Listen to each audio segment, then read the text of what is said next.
the crossbar. Goal! And the Giants flips off the proceed. Switch to left field and down for a base hit. Hunterdon Central is going to win the state finals here tonight.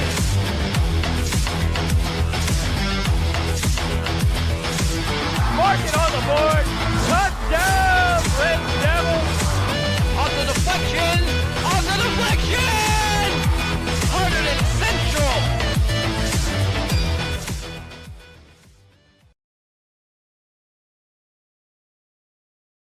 And welcome to Red Devils pregame show here on the HCTV live stream.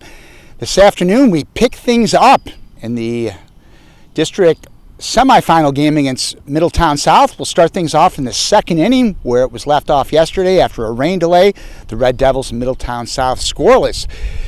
But joining us for today's pregame show, we have a couple of special guests with roots around here and certainly the story of college baseball in these parts the last week or so. We've got Ryan Fisher and Luke Longo, former Red Devils, now with the New Jersey NJIT Highlanders. Welcome, boys. First of all, to Ryan. This year for the Highlanders, you guys started out the season 3-12. You're a sophomore. There's no home field. What was the mindset of the team back in the early part of April? Yeah, I mean, at that point, we were 3-12. Halfway through the season, we were in the gutter, and look back and think of where we came from. We came out of the gutter, and we really persevered, and we just didn't give up. And I think that shows a lot of heart and a lot about us as a team. And then you guys go to the playoffs of your conference tournament, and Mr. Luke Longo, our former catcher and maybe the heart and soul of our championship team in 2018, comes through. Luke, talk about what that experience was like, getting that big hit against Maine, sending you guys to the NCAAs. Yeah, for sure. It was awesome to see everybody on our squad piece everything that they had to do together.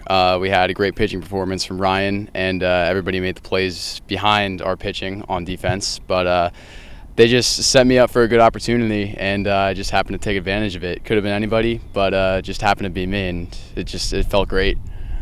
And then we get to the NCAA tournament.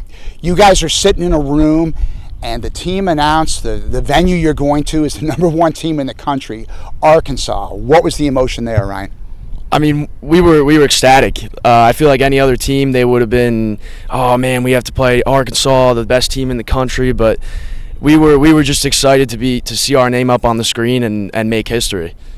So you guys go to Arkansas, Luke, and from what I've been reading about, certainly wasn't there to experience it in person, but everything was just crazy hospitable. It sounded like it was the experience of your life. What happened down there? Yeah, I mean, it was amazing. Going down to Fayetteville, the people were amazing, just awesome, super nice, very welcoming. I mean, we were able to go down there and take a game from Northeastern. Even just being able to compete in the regional as a whole, it was great. Like you were talking to Ryan about going up against Arkansas, the number one team in the country. Maybe not a lot of teams would have high hopes about it, but nobody was really scared going in. We knew it was going to be a tough, hard-fought game, but we went in there, did everything that we could, and were able to compete all regional. So like I was saying, I mean, it was an awesome experience to be able to play baseball in such an atmosphere, and just to add to that, the people in Fayetteville were amazing. So you guys lose the opener to Arkansas, a tough one, but competitive from your standpoint, 13-8. And then, Fish, you get the ball in game 2. What was going through your mind heading into that game, the opportunity to win in the NCAA tournament? Wow, I mean, just getting the opportunity to pitch out there, it was incredible. Before the game, I was getting really frustrated. I didn't have anything working, and Luke calmed me down, and I calmed myself down, and it was just I got out there, and I was just rolling. Once I felt good on the mound, that's when things took off, and my defense had my back. My offense they just kept it rolling, and it was awesome. It was just great to see. So, Luke, you guys dropped the third game to Nebraska and finished things up. From what I understand, you went out to the outfield that night, and you guys were treated like heroes in Fayetteville. Talk a little bit about what that was like from the Arkansas fans and what they did for you guys, how they treated you. Get into that a little bit if you could. Yeah, for sure. I mean, to be honest with you, I wasn't really expecting it. We happened to go out to the outfield that night, and we were greeted with a standing ovation in Fayetteville. It was awesome to be a part of. People were coming up to us, asking us to sign autographs on baseballs, T-shirts, hats, all that. I mean, honestly, I think a lot of it had to do with the fact that we were able to put up such a good fight against the #1 team in the country. And additionally, we were also able to make history by winning our first tournament game in program history. So being able to be a part of that, I feel like that kind of contributed to how we were treated in Fayetteville. But it was just a surreal experience. Everybody there was very welcoming and just really made us feel like we were playing at home. And Ryan, you were a bit of a rock star. I'm looking at the NJIT social media. You've got one of the other guys kind of clowning around doing constant interviews. It seems like you've really taken that role and ran with it in NJIT. Yeah, I mean, it feels good. It feels good to be the guy there, and I'm just real happy that we were able to make history in our school, and I'm real happy to be a part of such a great team with such a great group of guys. It's really awesome. So now we're back here at Hunterdon Central, and it's June, and this is a time of year you guys both know well. Luke, let's turn back the clock to 2018, the experience, what it was like being a part of that state championship team. All the way through it, you guys just lost, I believe, 2 games that whole run. Talk about what that experience was like and your memories of that. Yeah, it was amazing. I mean, everybody on our team had a really good relationship from the start. We were able to bond and just grow together as a family in this Hunterdon Central baseball program. It was amazing to be a part of, and being able to go into the state tournament and make a deep run like we did, ended up winning the state title. There's just memories that I'll never forget. It was awesome. And Ryan, when you talk about Hunterdon Central baseball, gosh, what does it say for our program now? We've got you two guys experience the NCAA tournament, and several of your teammates also performing very well. What does it say about our program here at Central? Yeah, I mean, Central just breeds a bunch of dogs. You know, we know how to play ball, we know how to work hard, and I can't thank the coaches at Central enough just for helping us get to where we are. You know, without them, we wouldn't even be here. So it's awesome. Well, that's Ryan Fisher, Luke Longo, former Red Devils, graduates of 2019, state champions in 2018, and superstars this week for the NJIT Highlanders. Thanks for joining us, and stay tuned next for Red Devils baseball here on HCTV Live. 2-1 pitch. Fouled back. 2-2.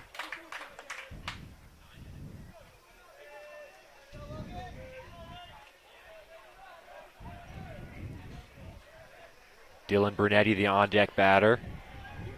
2-2 the count.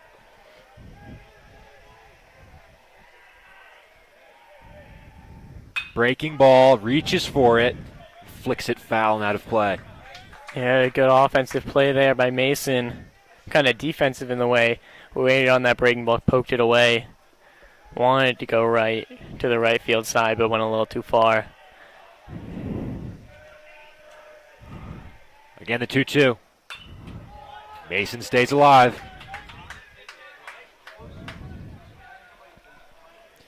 So in this game, Central are the 2 seed, Middletown South are the 3 seed.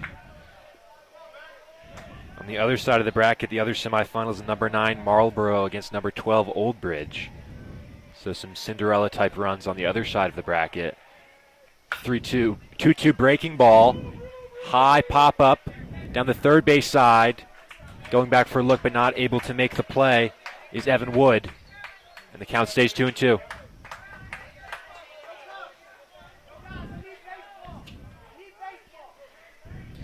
So in this game, it's very much the favorites, 2 versus 3, but the other side, there's been a lot of chaos.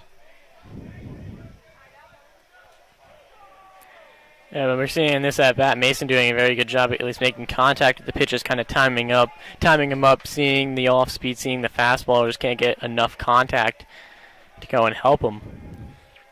2-2 pitch. Again, he fouls it back and stays alive. If anything, they're just making Shield work. Yeah, He you're threw adding 21 pitches yesterday in his brief outing. exactly. You're adding a little bit more, and I mean the biggest thing between that two, and that's what I'm saying. It depends on how the pitcher feels. You don't feel it a ton as a pitcher within your first inning in your arm, but that day between, that's when you kind of start feeling the tension a lot in your arm. Again, the 2-2. Another foul ball from Mason.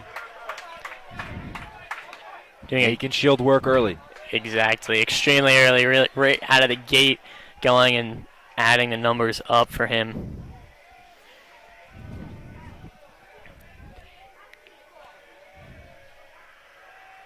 Again, the 2-2. Reaches for it, flicks one foul down the third base side. Just out in front. But Mason still fighting. He's still doing a very good job at getting this contact, spotting whatever pitch it is, being able to go time it up a little bit better.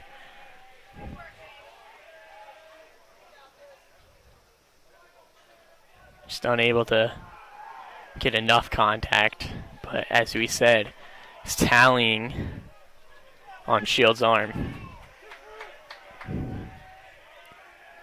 Once again, the 2-2 pitch. Another pitch foul back.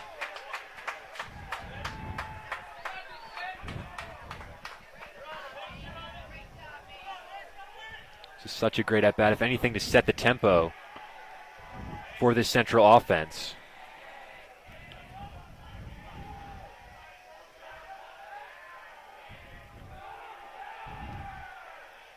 Two-two inside, almost hit him. Looked like it grazed him. It did. Mason on. He's hit by the pitch. Just grazed the uniform. It did seem like it hit him. It did sound like it hit him, too. Middletown South parents are arguing, but Scott, we're in a perfect position behind home plate. I thought it hit him for sure. It very much did look like, and you can kind of hear it, too. It did sound like there was two different noises between him and the catcher's glove. I mean, that was still a really great first at-bat. Such a great at-bat.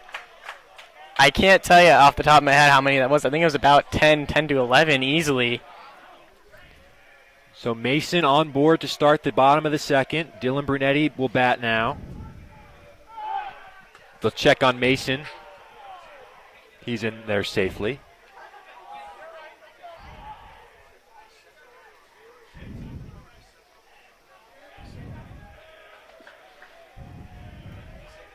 Brunetti, who had the walk-off sac fly in the last round against North Brunswick, this time squaring to bunt, but he'll pull it back and take the breaking ball outside.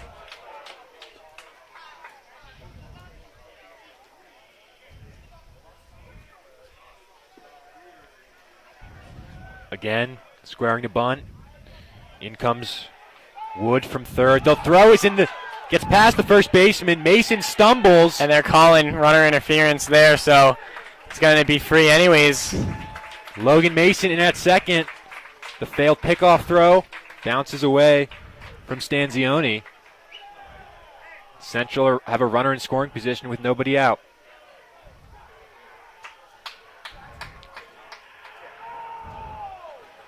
There'll be a meeting at the mound here. I think the two biggest things for Central that was help them this day off. We see Central a lot first inning, a lot of energy from the bench especially. So they had that first inning yesterday. They're having it first inning today for them. So I think that'll bring so much more to the game, so much more to the team is the amount of energy that they have on the bench.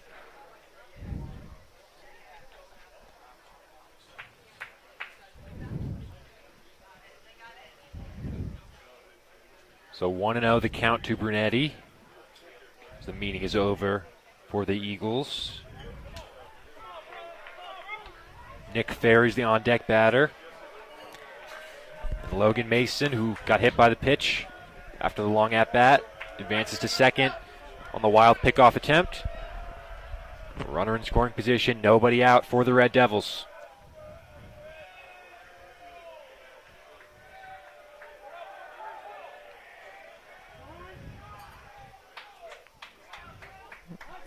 After a long wait, Brunetti decides to take the time.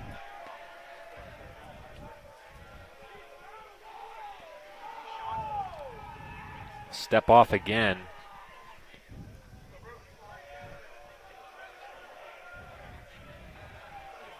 Just a standoff, really, at this point. Finally, both are set. The 1-0 to Brunetti. This time he's bunting, pops it up. Diving attempt made, and he made the catch. Greg Trezzo lays out for it, and there's one out.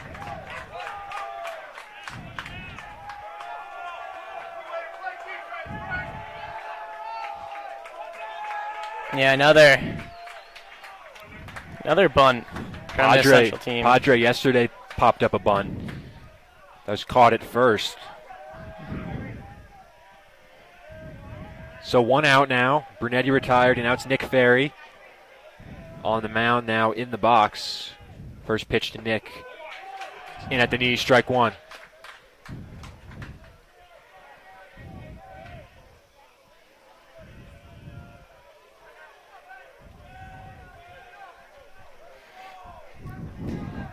Ferry not doing really the best on the team batting average wise, but say that he still is batting 200 on the year.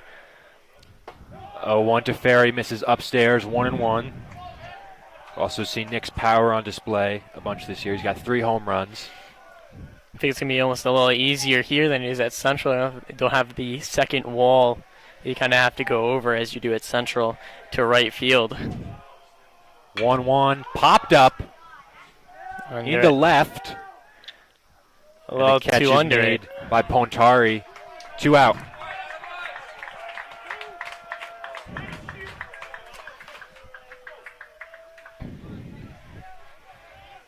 Now Chase Moskowitz, batting 9th, will come up to bat in an RBI situation.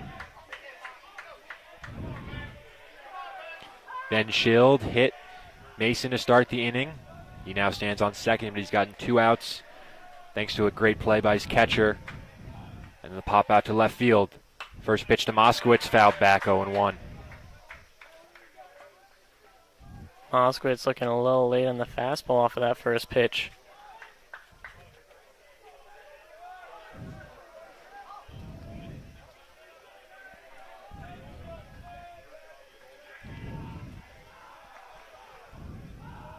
The 0-1. Swung on and missed, strike 2.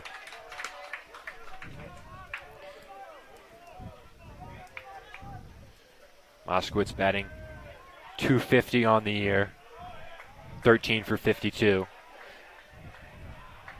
Out of the 9 hole, that's still great production for the Red Devils. The 0-2, he stays alive. Yeah, I mean, that's the biggest thing about this Central team. The two, I say starters who have the worst batting average, Ferry and Moskowitz, both are Ferry at 200, as you said, Moskowitz at 250. Both still very good, both pretty good numbers in the batting average, and it really kind of shows how much skill this lineup has from top to bottom and how much ability they all have. 0-2, Moskowitz just got a piece of it to stay alive. Stays 0-2.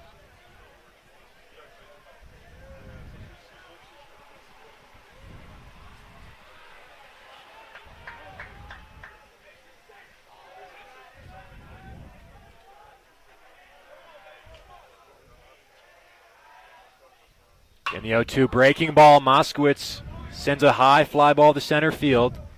Under it and making the catch is Tom DeMarco, and that retires the side. Mason got to second with nobody out. Central can't get him in. We're scoreless heading to the top of the 3rd.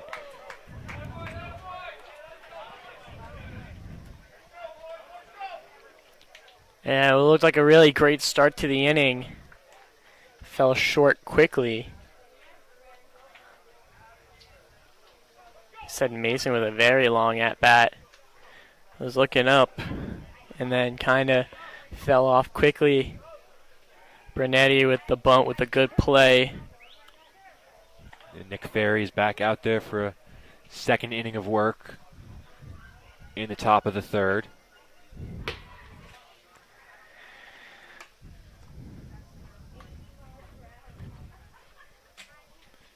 So Middletown South coming to this game with a 18-8 record. They beat Montgomery in the first round, 3-0, and then they beat Freehold Township in the quarterfinals, by a score of 5-3. But kind of interesting, Middletown South are still playing in their county tournament, the Monmouth County tournament. They played Marlboro 2 days ago, won that game 8-7, but they've kind of had to plan their pitching around that game and around a much more packed schedule than Central have at this stage in the year. So Shield is the guy, but behind him there's a lot of tired pitchers. So if Central can get to Shield, I'm not sure if the Eagles have much of a plan beyond him. Yeah, I mean, that's a big thing that Central kind of needs to look for and look at, is that who's next. And if they can get through Shields and then kind of get a quick relief, even if they're struggling, just getting longer at bats, you can kind of get function out of that and hope for the best later in the game. So then at the same time, you see Central really not have as the deepest of lineups. We had the 1 week where they had 5 games in 6 days. They were really struggling in their lineup, in their pitching, in their bullpen. First pitch, the 9-hitter Will Doyle sits low, 1-0. So 9-1-2 for Middletown South in the top of the third. Still scoreless. The 1-0 skips in, 2 balls, no strikes.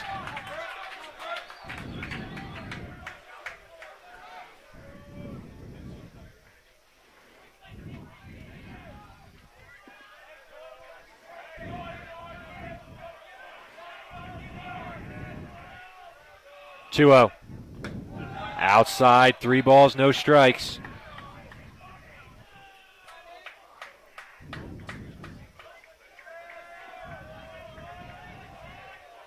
Patrick Agone is the on-deck batter. The 3-0 pitch to Doyle. Low and a 4-pitch walk to start the third inning.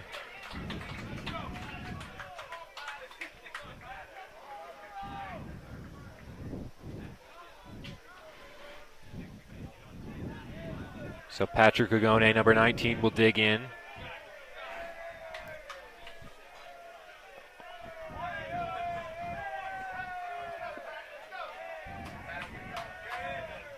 Mentioned earlier, Ferry 7 walks in 8 2/3 innings pitched. Coming into today, he'll check on Doyle at first.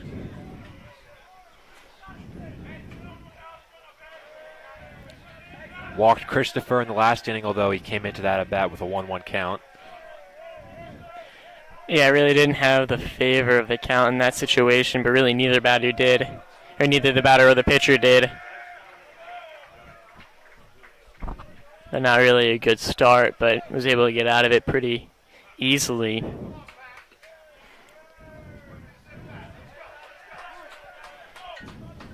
With Doyle at first, nobody out. First pitch to Agone sails way outside, 1-0. So 5 straight balls to start the third inning for Ferry.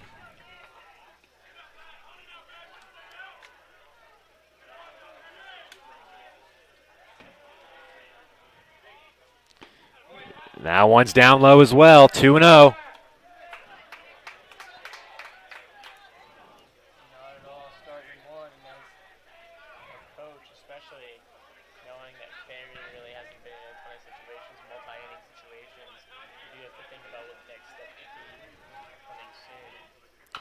Agone swinging 2-0, fouls it back and out of play, 2-1. Technically, yesterday Agone walked in the first inning against James Scott to lead off the game. Agone and then Trezzo, the catcher, who made a nice defensive play in the last half inning, is on deck.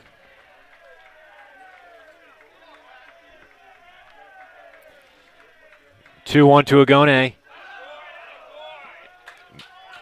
Missed the zone there, 3-1.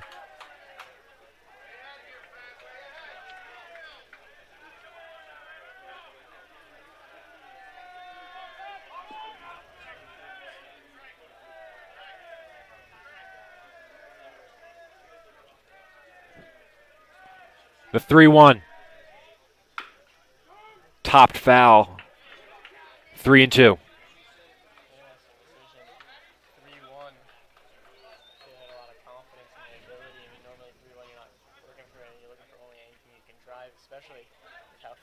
doing recently, I wouldn't be too aggressive. But that's twice now. He's fouled him off and counts that he's really favored him.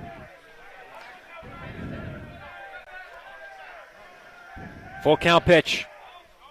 Outside, ball 4. Back-to-back walks to start the third from Ferry. Middletown South have 2 on, nobody out. Getting to the meaty part of the order with Trezzo, who laid down a sac bunt in the first inning yesterday.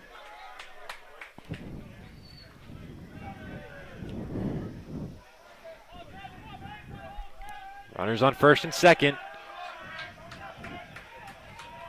Brunetti in a step at third. So is Fisher at first. Trezzo's bunting, but he pulls back. 0-1.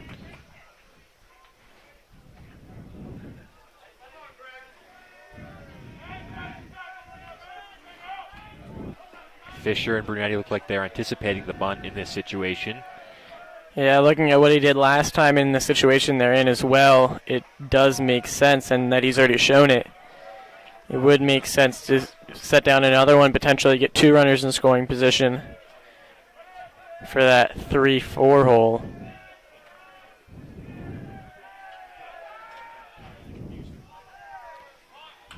Popped up on the bunt, back out of play. 0-2.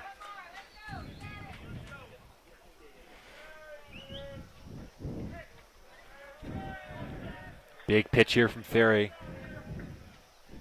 Trezzo, you assume, will be swinging away with 2 strikes.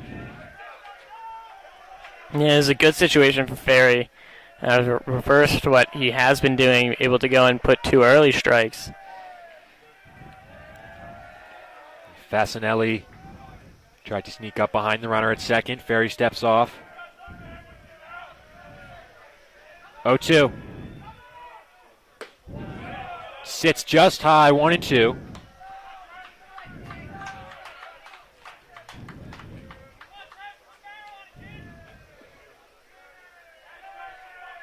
With Doyle at second, Agone at first, both have walked.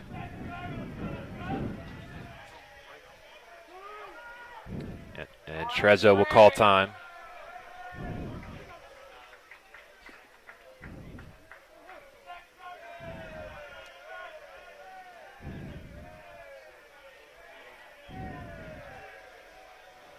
One-two pitch. Little fister to Fasanelli. He snags it, 1 out.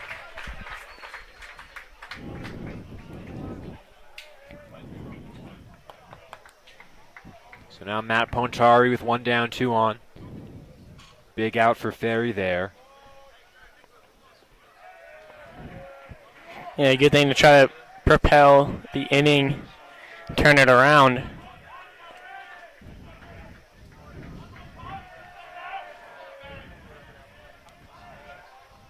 Matt Pontari, the left fielder, steps out. Yesterday was hit by a pitch in the first inning and was caught stealing by Brandon Padre to end that inning. A close play at second base. First pitch to Pontari, foul tipped it at the plate, 0-1.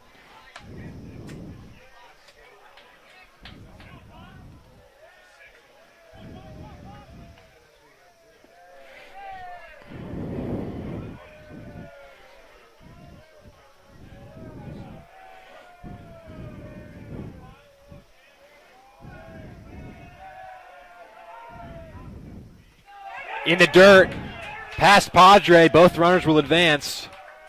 Wild pitch from Ferry. And there's 2 in scoring position for Middletown South.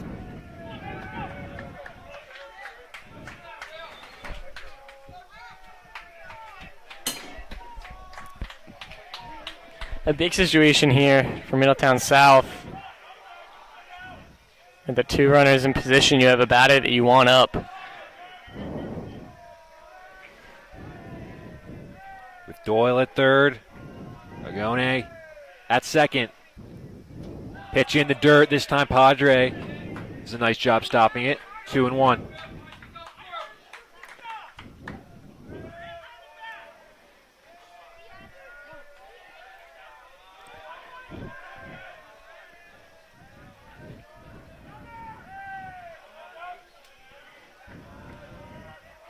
2-1.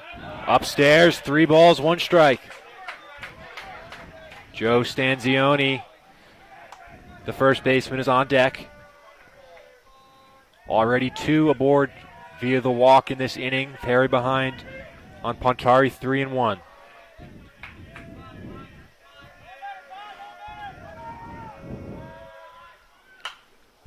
High pop-up, back foul, out of play. Full count.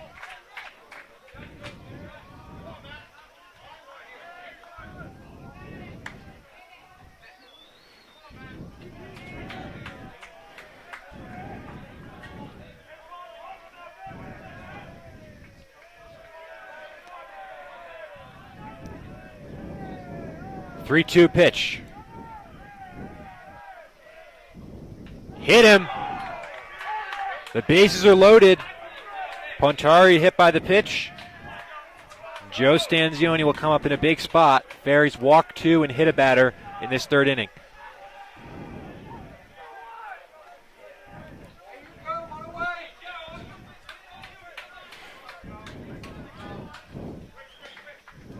So the setup, they have corners in for the play at home, and with the 1 out. Middle is pinched for the double play, so anything up the middle. There is a larger gap, though, between first and second and third and second. Bases loaded, 1 out. First pitch to Stanzioni is a high fly ball to left. Mason calling, catches, runner tags, but he'll stay at third. Short fly ball to left field, not deep enough to score the runner, and there's 2 out. Yeah, good decision there. Not really the hit that they were looking for, the Middletown South was looking for. Just a bit too shallow.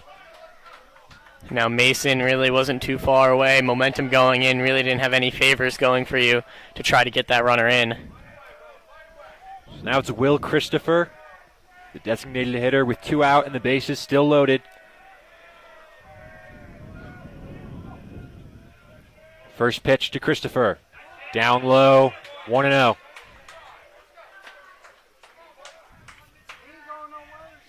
Doyle, the runner, at third. Ogone at second. Matt Pontari at first. Ferry trying to work out of the jam. 1-0. Christopher chops one foul. 1-1. That was a big shot down the line. Hard hit ball.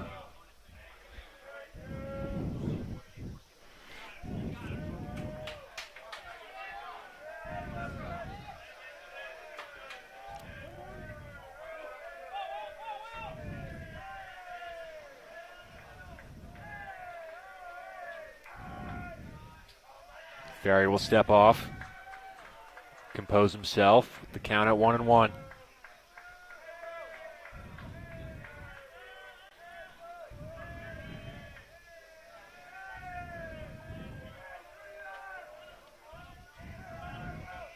The 1-1 breaking ball sits high. Christopher had to duck out of the way. 2-1.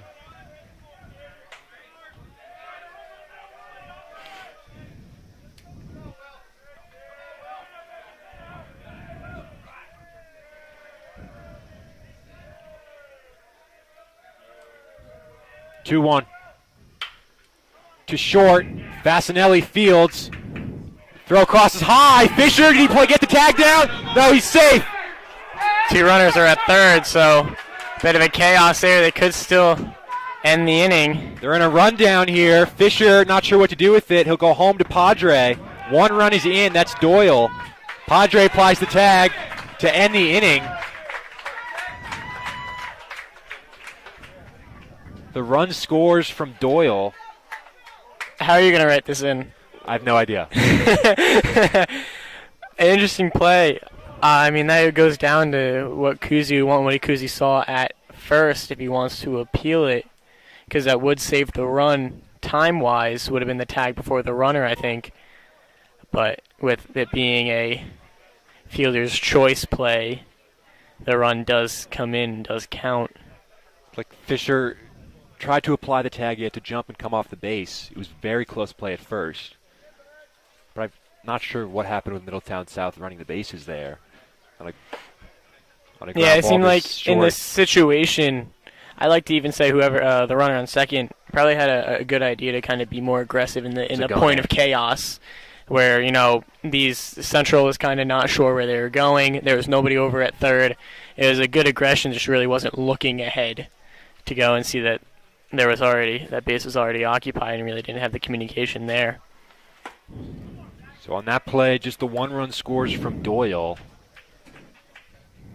Fasinelli had to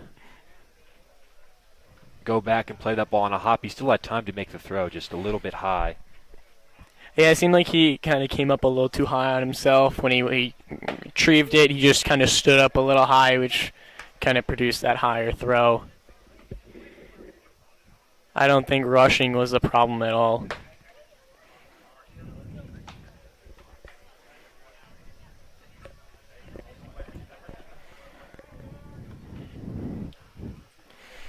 So back to the top of the order for the Red Devils, now down by 1 in the bottom of the third. Christian Patino is the batter. Leads the team in hits. And also hit by pitches. We see that a lot with him. 9 times hit by pitches. Patino stroked a leadoff double to left center in the first inning yesterday.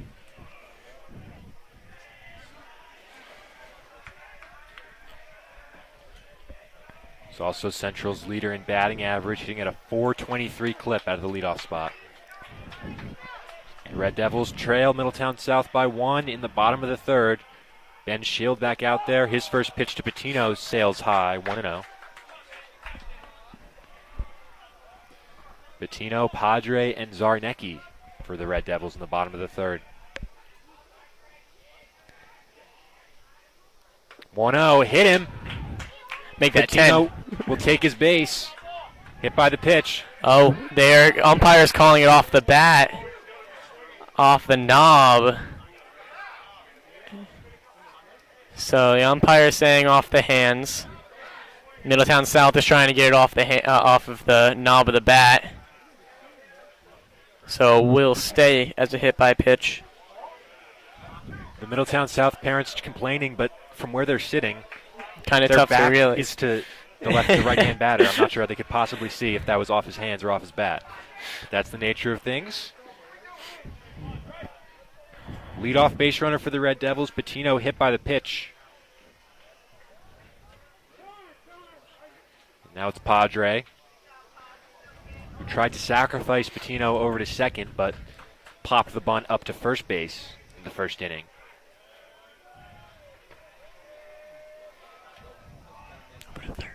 Over to third. Sack him over to third. Sacrificed him over to third in the first inning yesterday. 0-1 to count to Padre.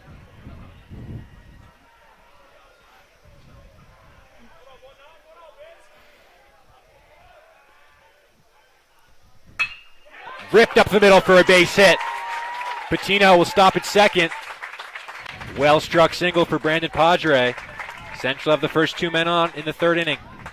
Yeah, it was a good set from the leadoff group. Gonna have a Patino, Padre, and S.A. Zarnecki is included.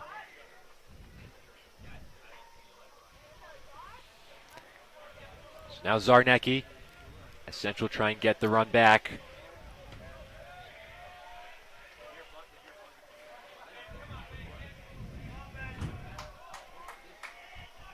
Zarnecki looking to bunt, pushes one down, a beauty. Zarnecki is safe. The bases are loaded. A beautiful bunt by Nick Zarnecki. Throw almost got away, but Central have him loaded. Yeah, a greatly placed bunt. Especially with a right-handed pitcher. That right-handed pitcher's throwing kind of falling. Momentum's more going to the left, so having change, go to the right side of the mound, push far enough. Third baseman has to go cover third. First baseman came in. A great place, a great situation now for the home run and RBI leader of this Central team for Chase Fisher. Exactly who the Red Devils want in this spot. First pitch from Shield. Fisher fouls it back. Chase has got 24 RBIs, 7 home runs. He's somebody who really exploded in the second half of the season.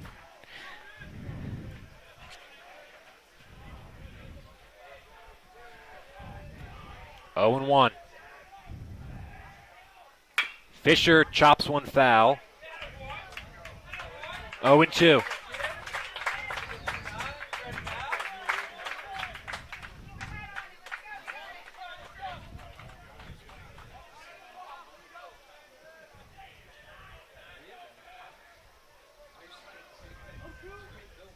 So Schild up in the count, 0 and 2. Working with the bases loaded, nobody out, his back's against the wall.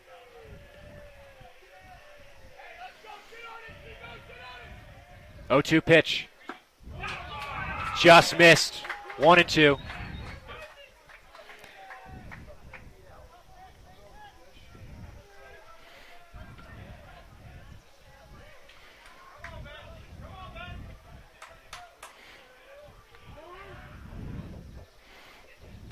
Chase will step out. 1 and 2. Patino at third. Padre at second. Zarnecki at first.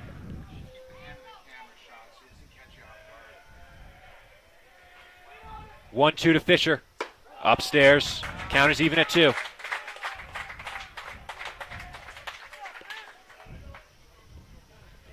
After Fisher will be Fasinelli.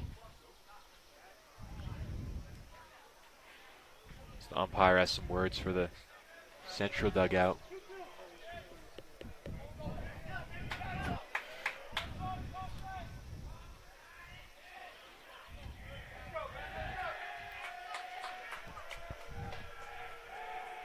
Two. Down low, full count. Fisher battling back. Saw a little action in the bullpen, a little short action. Logan Mason warming up. I mean, I guess in case of Ferry gets any danger, can pull him from left field, even keep Ferry out in the field and put him in replacement in left with this situation. Big pitch here, 3 and 2 with the bases loaded. Swung on and missed, strike 3. Big strikeout from Schild. Fisher retired, there's one down.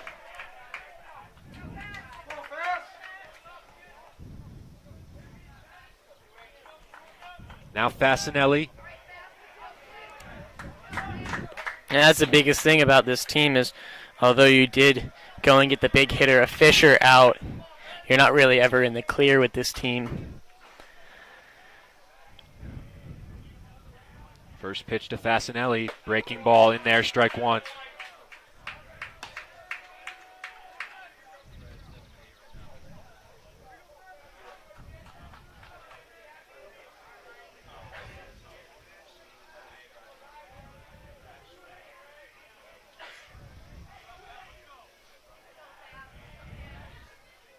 Oh, 1 in the dirt, 1 and 1. In the first inning yesterday, Fasinelli had an RBI chance with the runners at the corners, but he grounded out to second to end the inning.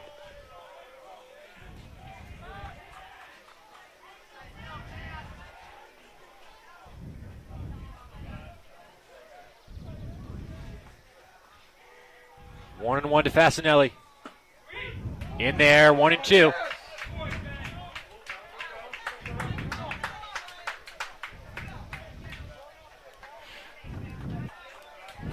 Another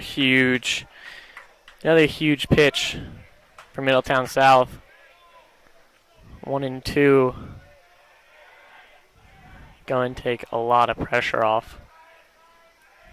1-2 to Fasinelli. Swung on and missed. Strike 3. Got Fisher with the high fastball. Got Fasinelli with the same pitch. Back-to-back strikeouts for Ben Schild, and there's 2 down. The bases remain loaded. Logan Mason coming up.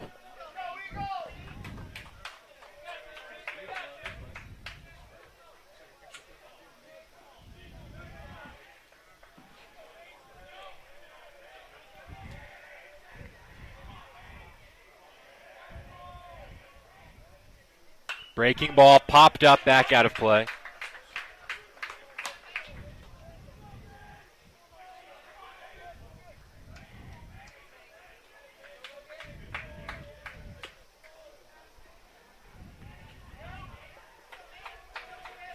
Bases still loaded. 0-1 to Mason with 2 out. Mason flies one down the right field line. That'll go foul into the bullpen. 0-2.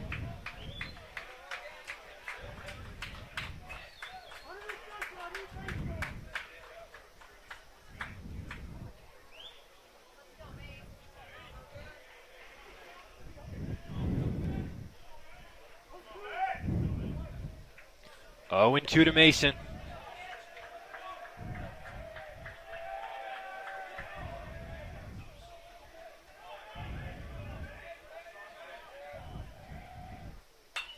Fouled back. You saw Mason with the long at-bat in the last inning, ending with a hit by pitch.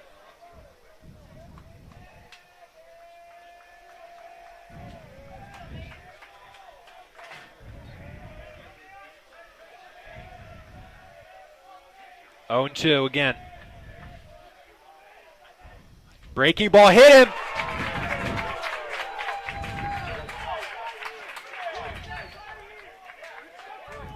And they're going to say Mason, they're going to say he leaned into the pitch. Mason is not granted first base. The run will not score, and he has to dig back in. I think a big thing with that would be to decide whether it was turning into it or turning to try to get not your front, because, I mean, that's a big thing. You're defending, you're going to go try to have it hit your back. So that would be an opinion call there. Even he's closer in the box, so it could be over the plate. Huge call. It's 1-2 still. Shield deals to Mason. Chopper to third. Mason trying to beat it out, but that retires the side. Shield pitches out of the bases loaded, nobody out situation. And Middletown South retain the lead heading to the top of the 4th.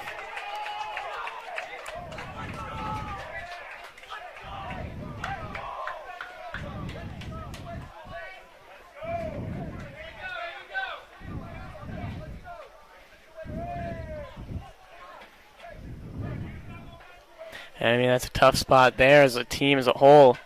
Bases loaded, no outs, not able to produce anything.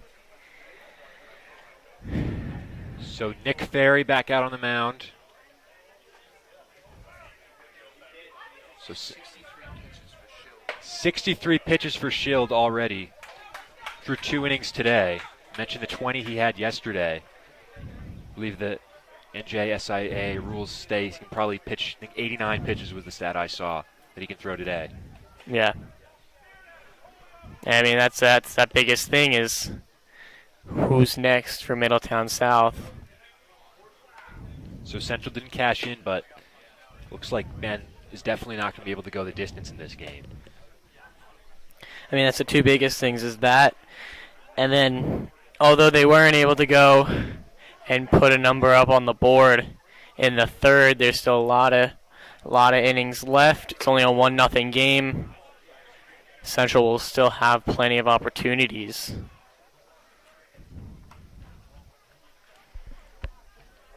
So the official rule is that if the pitcher has thrown 50 or less pitches before the game was suspended, and that pitcher's count carries over to the next day, the pitcher can pitch until the maximum of 110 pitches in a game is reached. So yep. Shield threw 21 pitches yesterday. That gives him 89 today. Quickly closing in. Quickly closing in on that number. Central still would have liked to have scored in that situation. Of course. I mean, you had a lot of things going for you, and especially that's why I like to see bases loaded, no outs. All you're looking for is any kind of contact, and you can probably get something on the board.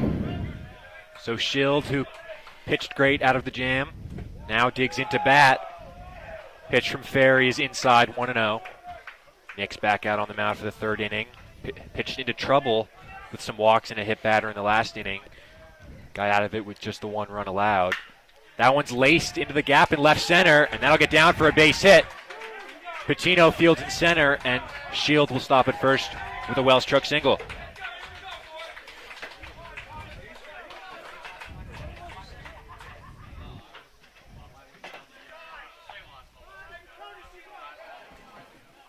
A courtesy runner for Middletown South.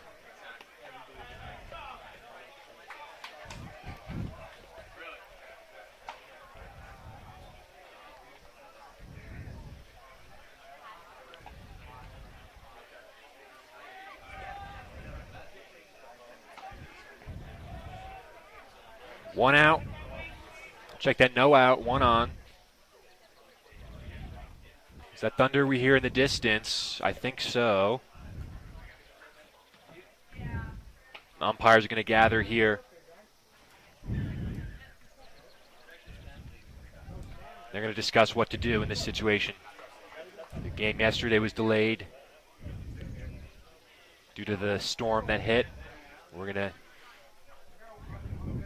I think a big situation of the umpires is where it's at 100%. But you hear it. Is it in threat? We're going to keep playing here. Runner on first. Bunting. He bunts it foul behind Padre.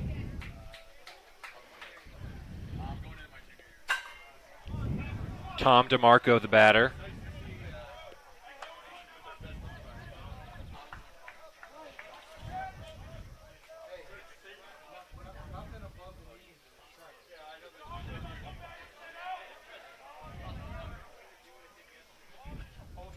DeMarco again trying to bunt. Foul ball. 0-2.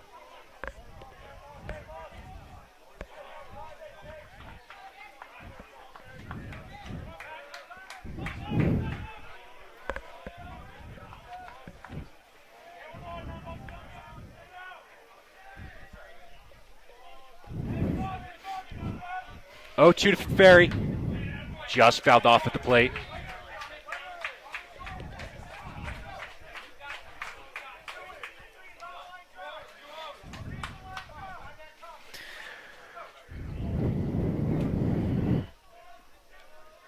Runner on first, nobody out. Middletown South lead Central 1-0 in the top of the fourth.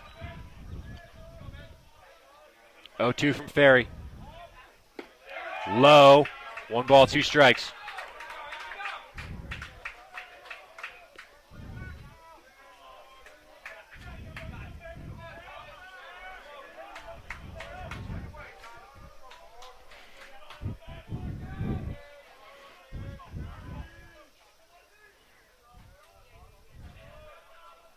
The 1-2.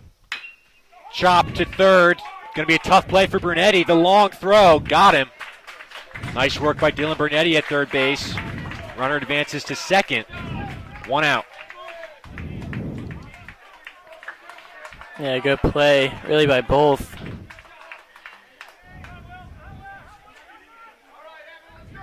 So now it's Evan Wood.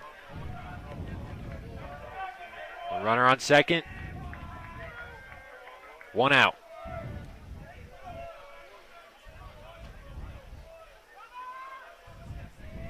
First pitch from Ferry. Missed the zone. 1-0.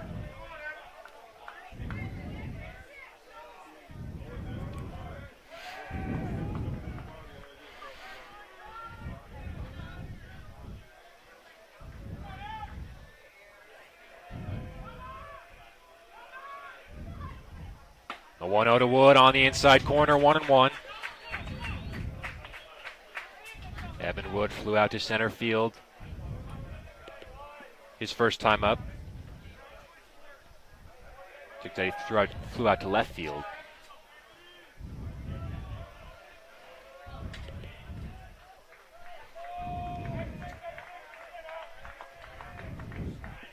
1-1 the count.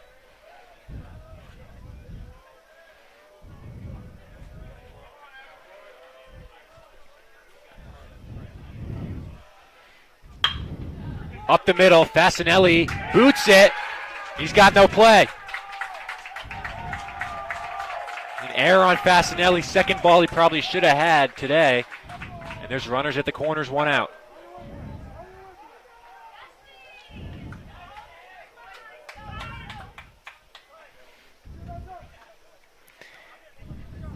So Will Doyle, the 9-hitter, will come up in a big spot.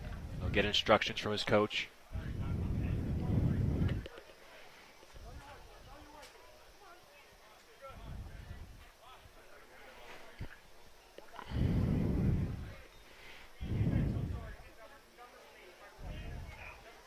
Mike Keenan will run at first base for Evan Wood.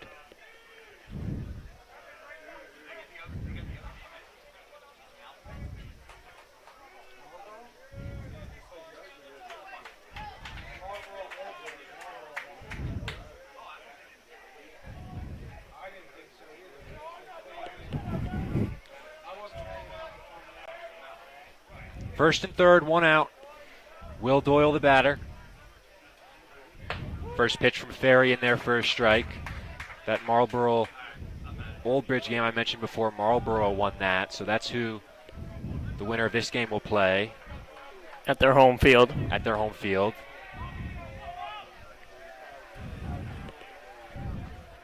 Oh, 1-1 the count to Doyle. He's bunting. Ferry home. He's in under the tag. He's safe. 2-0 Middletown South. Padre just couldn't get the tag down in time. 2-0 Middletown South.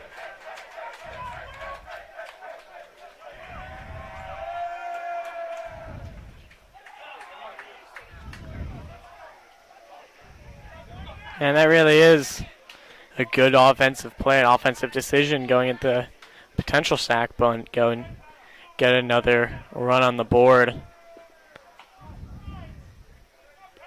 So now it's Patrick Agone, who's walked twice. Runners on first and second, 1 run already home for the Eagles. First pitch from Ferry misses away, 1-0.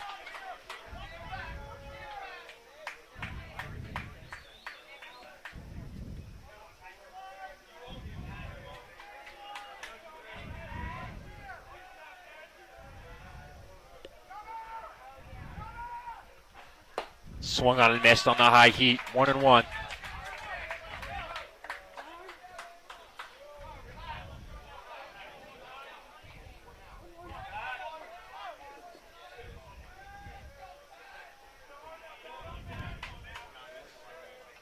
One out, 1-1 the count to Agone. Mike Keenan at second, Will Doyle at first. Swung on and missed, 1-2.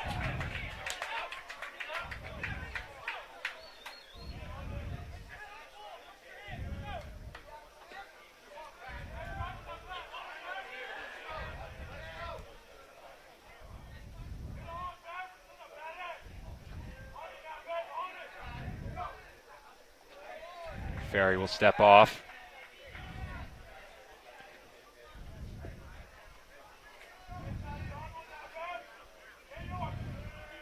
One, two.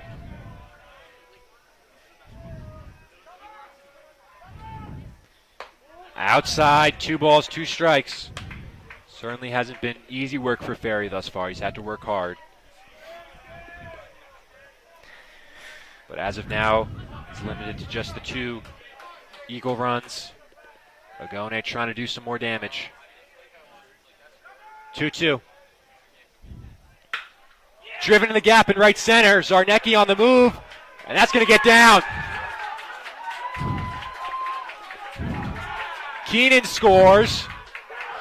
Here comes Doyle. He's in there as well. It's a 2-run double for Patrick Agone. 4-0 Middletown South.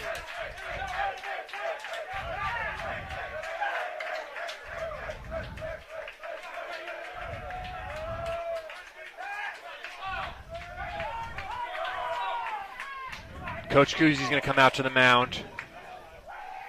So the Red Devils find themselves down by 4. Check that, down by 5. It's 5-0. Central in a big hole here.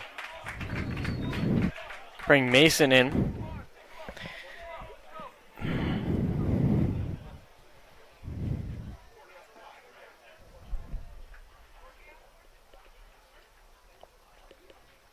It's 5-0 Middletown South.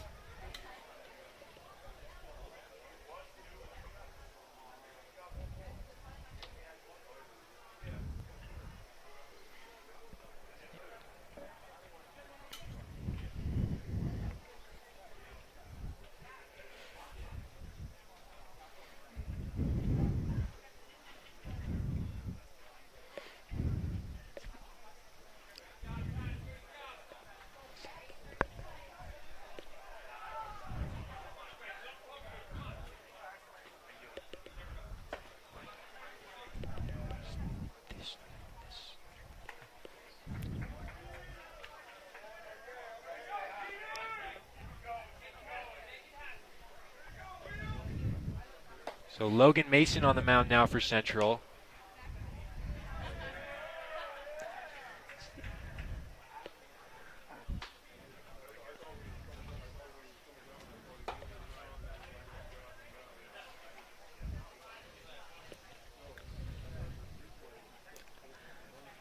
More thunder you can hear in the distance.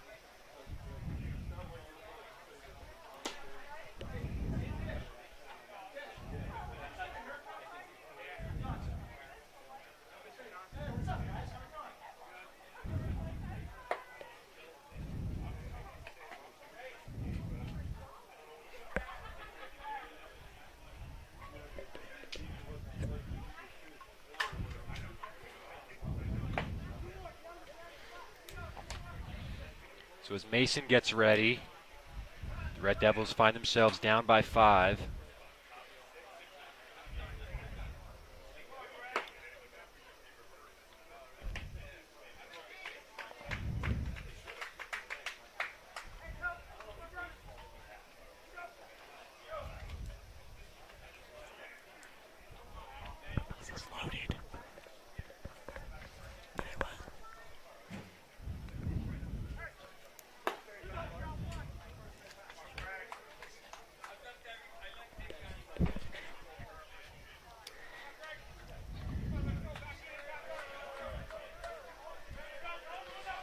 So runner on second, Mason coming into a 5-0 game. The Red Devils find themselves down.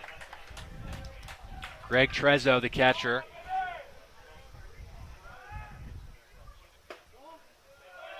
First pitch inside. 1-0.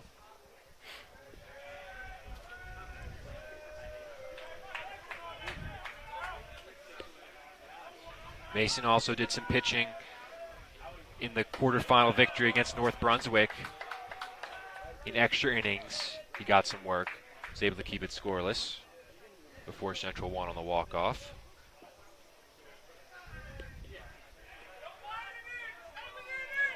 I mean, this is where it really comes down to the question marks of how much confidence do you have in there being a next game? Who do you want to use? Because we have seen, as we said, we have Ferry, we have Mason, two people who really don't pitch for this team. And you have a bullpen of Breidenbaugh, Baird, McCoy can't pitch, I should say. Mason delivers a strike on 3-0. Yeah, I think McCoy has another day until he's available. We have Breidenbaugh. Again, it depends on how James Scott was feeling. Baird, you do have a bit of a bullpen that you could test out.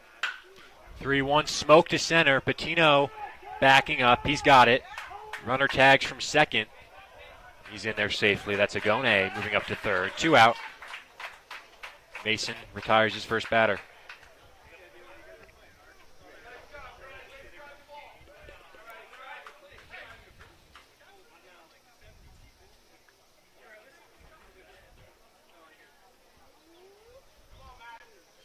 So Matt Pontari. Runner on third, 2 out. Red Devils trail by 5. First pitch in there, strike 1.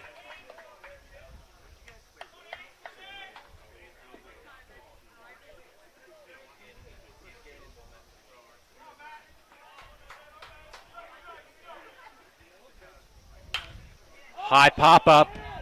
Moskowitz and Zarnecki. Zarnecki comes in. He can't make the play. Run scores. A costly error by Zarnecki and Moskowitz. Miscommunication. 6-0. Or 7-0. Check that.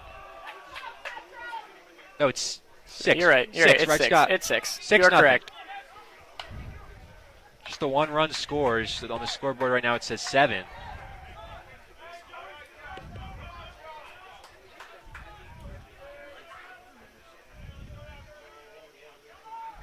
So Joe Stanzioni, breaking ball.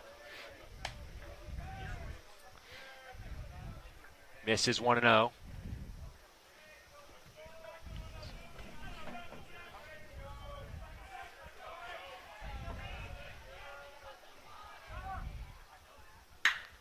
Driven to center. Patino backing up. He's got room. He makes the catch to retire the side. But a big inning for Middletown South. They lead Central by a score of 6-0.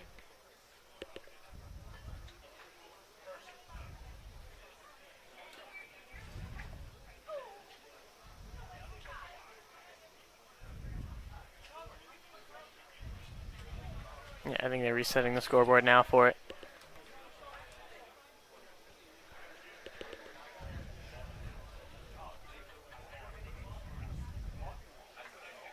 You're seeing a lot here. As we've already said, Shield kind of running low on pitches. But at this point, Central down big anyway. Seems like it's hard to score 6 runs against anybody as there's more thunder in the distance. Yeah, and the big thing now is it is starting to kind of move in, which will start risking time.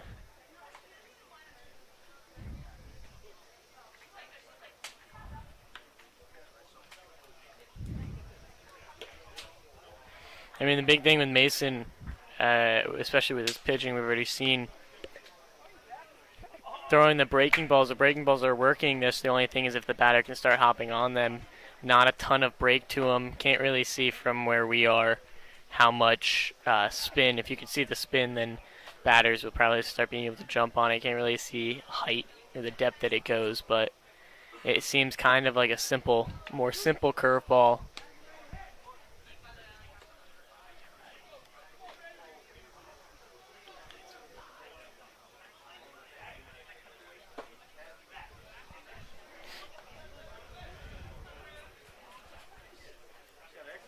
So Brunetti, Ferry, and Moskowitz for the Red Devils, trailing 6-0.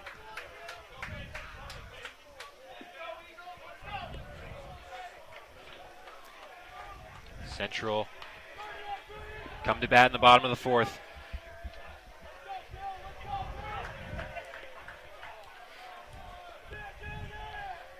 First pitch to Brunetti, outside 1-0.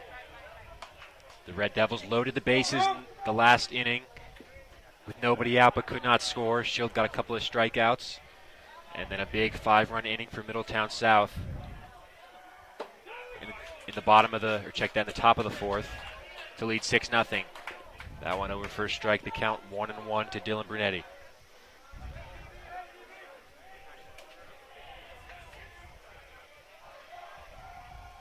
Breaking ball on the outside corner, 1-2.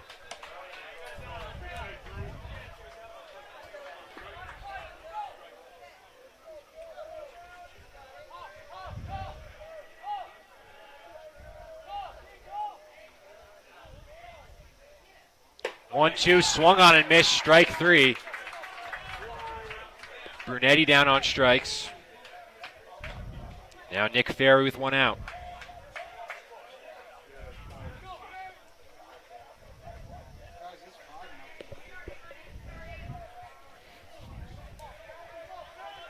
There's a little confusion about the score right now. I believe it's 5-0.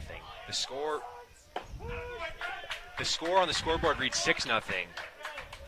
Seemed like they did talk about it. I don't know if Kuzi was saying 5 that inning or 5 in total.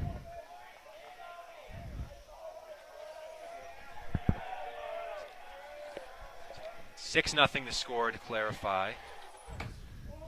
Pitch inside to Ferry. 1-1.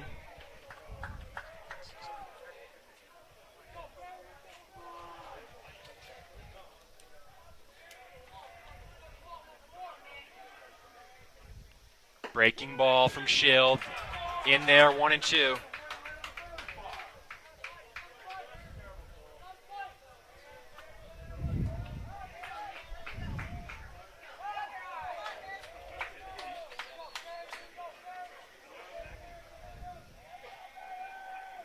And the 1-2's upstairs, 2-2 to Ferry.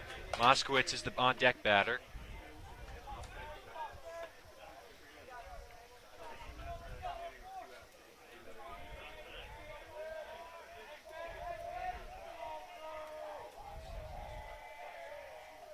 2-2, foul tip, held by the catcher, strike 3. Back-to-back strikeouts for Schild. 2 out in the 4th.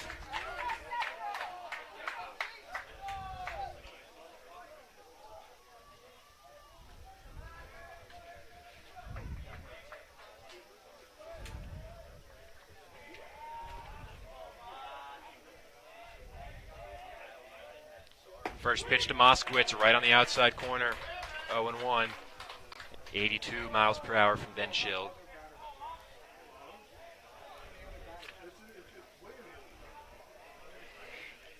One upstairs, 1-1.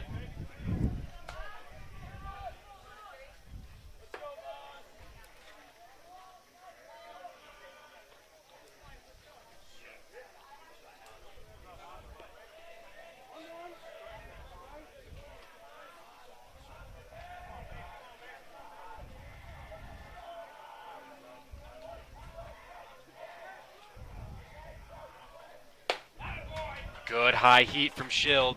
Moskowitz couldn't catch up, 1-2.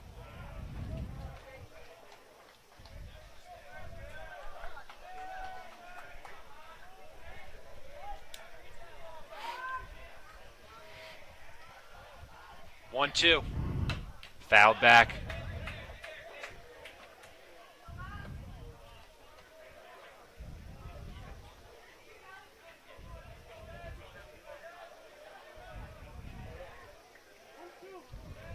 Two out, nobody on.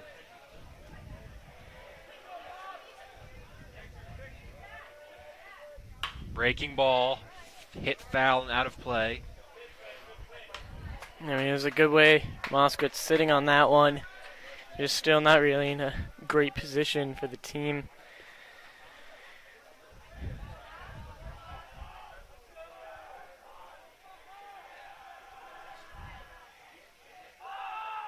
1-2. Moskowitz shoots one foul. Stays alive.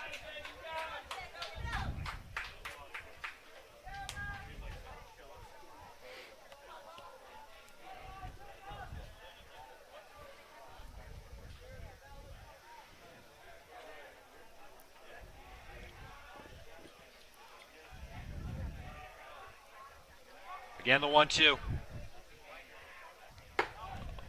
Up and in. I saw a strike of lightning. I'm not gonna lie. There was some over to the left of us. Seems like darker clouds are starting to move in. Hopefully we don't have another weather delay, as we did yesterday. Didn't turn into a delay. It was a whole postponement. 2-2 here to Moskowitz. Breaking ball, got him swinging. Ben Schild strikes out the side. In the bottom of the 4th, we head to the top of the 5th. Middletown South leads Central big. Lead Hunterdon Central by a score of 5-0. We're entering the top of the 5th inning. Chase Fisher looks like he's on the mound for Hunterdon Central now. Scott, Central down big in this one. What are the keys for them to get back into this game? I think a big thing is on the offensive side. They really have been lacking. They had a great opportunity. Bases loaded, no outs. Nobody was able to produce anything. 2 strikeouts and a ground out was the result of that inning. And so nothing was able to. I mean, that was a great opportunity to put at least 1 run on the board. They were unable to. Defensively, they've been pretty solid. I mean, we haven't seen amazing pitching from them, but also we haven't really seen pitchers from them. We've seen Ferry, we've seen Mason, now we see Fisher. 3 people who were put on the roster as fielders who have pitching abilities. We've seen them a few times so far this season.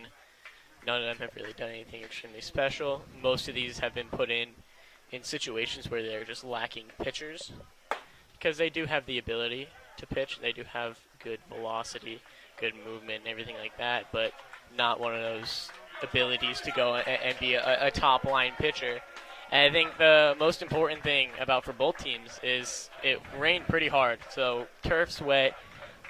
Both pitchers, that little black strip right in front of the pitching plate, that gets very slippery, very, very hard to grip.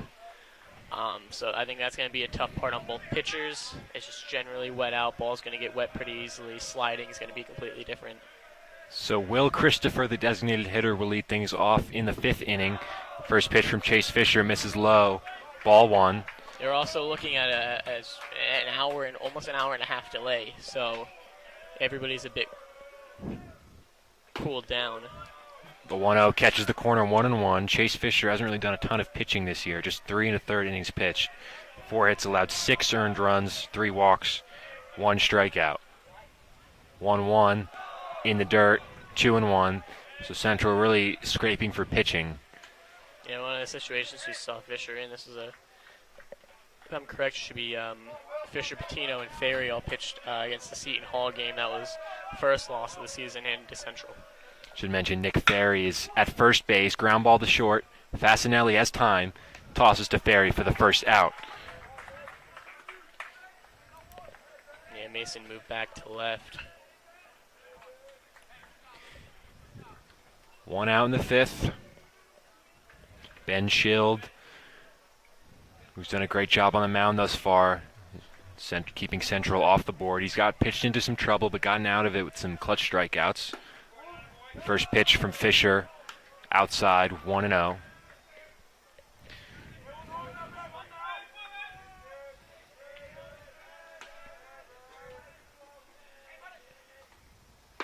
And the 1-0 catches the bottom of the zone, 1-1. Schild struck out in the 2nd and singled in the 4th.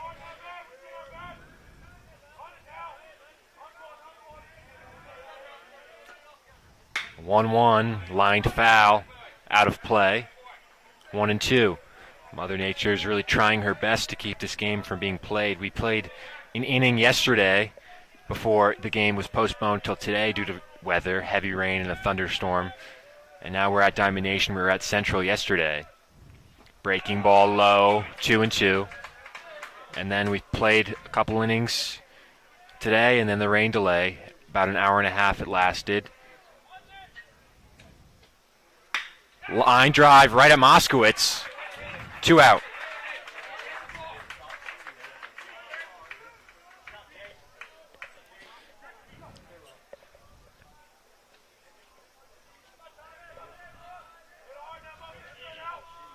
So 2 out.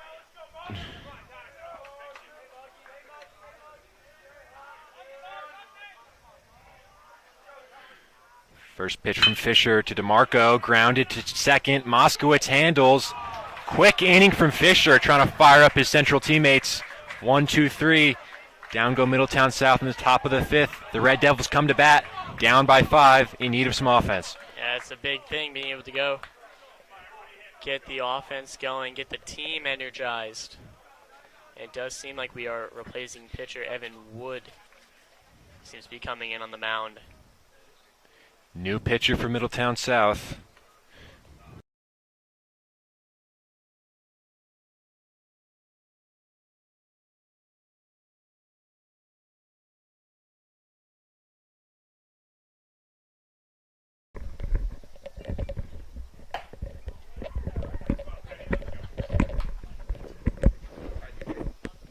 Yeah, so Evan Wood on the mound. He's a very solid pitcher for this team. About mid-80s. Has a good slider, very good slider.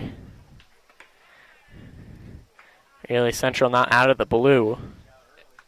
Evan Wood has pitched the most innings of any player on this Middletown South team. 32 innings, 31 hits allowed, 13 earned runs, 6 walks, 29 strikeouts.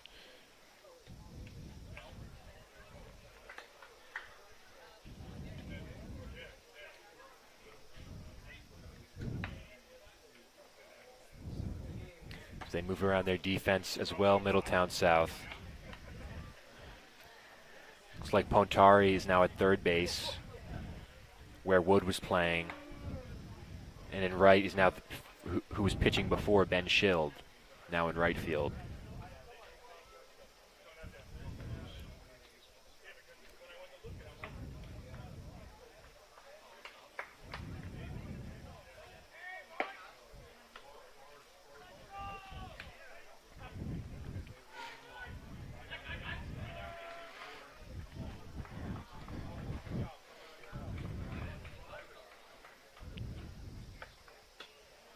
There's that slider there. Patrick Agone has moved from right to left. As Wood gets set. Seems like just one too many breaks for Schild. Yeah. They continue pitching. Top of the order for the Red Devils.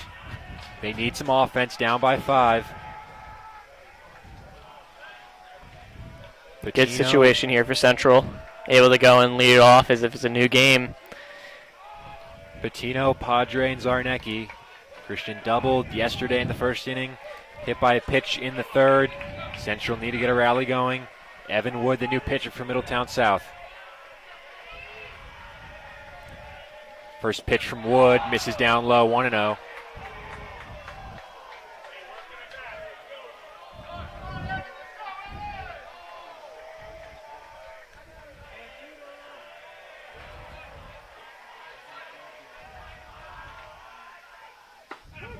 Right there, 1-1.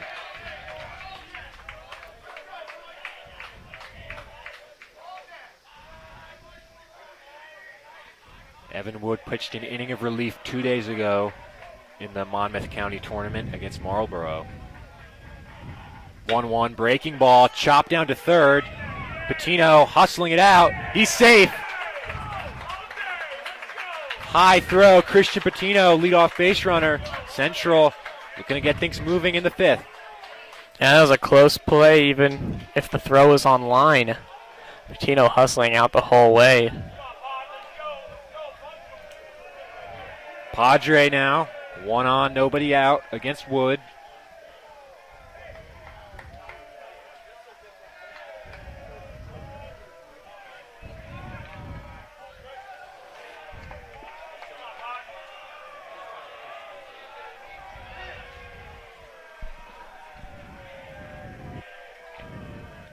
Padre looking to bunt, takes a strike. Not sure about that, down by 5 runs. Yeah, he's going to be trying to look for any little thing, but I feel like, as you said, 5 runs going and just even sacrificing a runner over really won't help a ton. 0-1 to Padre, breaking ball, that's a fair ball! Going down the left field line. Patino heading to third. They had trouble fielding it, Padre into second. Runners on second and third, Central rallying here in the 5th inning. Yeah, that was an amazing spot by Padre. Going in that fake bunt, turned him away. Wood got him to turn on an inside slider, so went to it again, but Padre was ready, sat on it, able to take it perfectly down the line. So now it's Zarnecki with 2 in scoring position. 5-0 Middletown South here in the bottom of the 5th. Central trying to stage a rally. Big thing here is this might take away the slider from Wood, or at least not as predominant of a slider going against a lefty.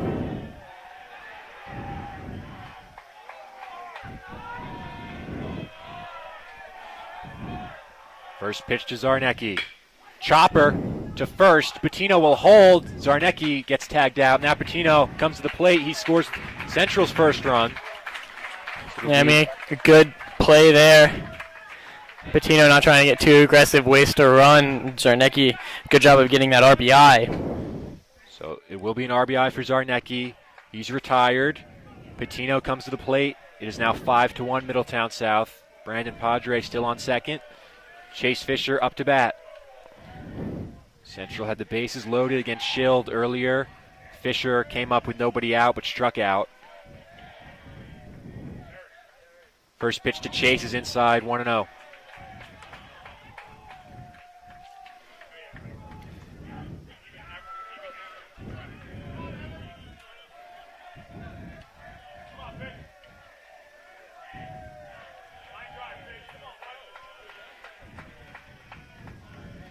The 1-0 breaking ball bent around the plate, 2-0.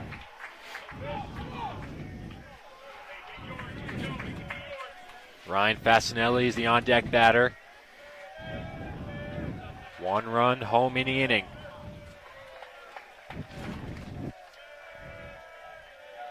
The 2-0. Chopper, Padre trying to advance to third. Gonna be a tough play, no play. Fisher safe at first. Throw back to third. Padres back in there safely.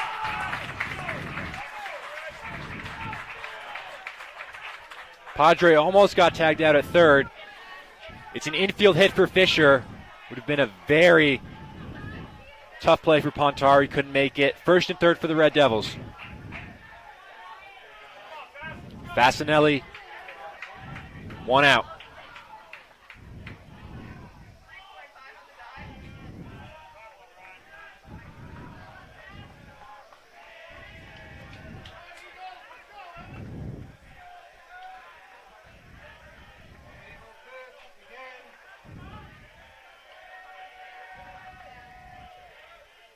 Breaking ball in for a strike. 0-1 to Ryan Fasinelli. Yeah, I mean, that's the biggest threat. Wood has, as we've been seeing, an amazing slider here, but it might almost hurt him because they're seeing it early. They're able to judge it, read it. 0-1, Ryan looks to bunt, pushes a beauty. Padre comes in to score. Fasinelli safe. Padre comes across, it's 5-2. Fasinelli with the beauty bunt. Central are within 3. A huge bunt there. Second amazing bunt we've seen from this team. That's that small game that Coach Kuzi likes to play. We've been seeing it a lot.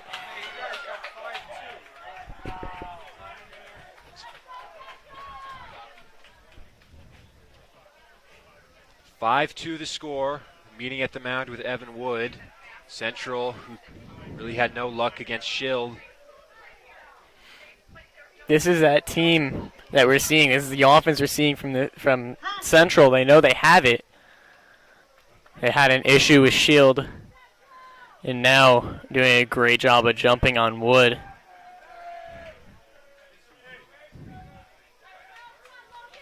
Scores 5-2.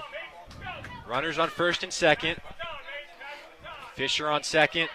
Fasinelli at first. Central have gotten some infield hits. Some good bounces, a good bunt hit from Fasinelli, and they're rallying here. The score 5-2. First pitch to Logan Mason in there for strike 1.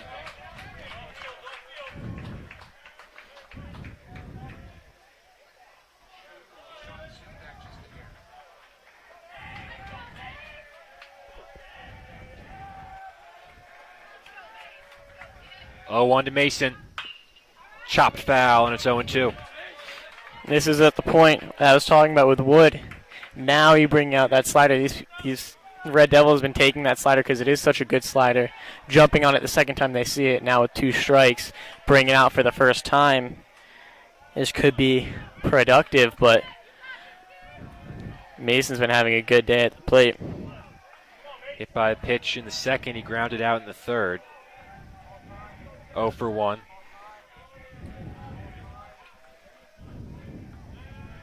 Oh, 2. Ground ball to third, could be 2. Throw to second for 1, back to first. In time, a huge double play for Middletown South. And that'll do it for the Red Devils in the 5th. 2 runs come across, it's 5-2. But a huge double play from Wood.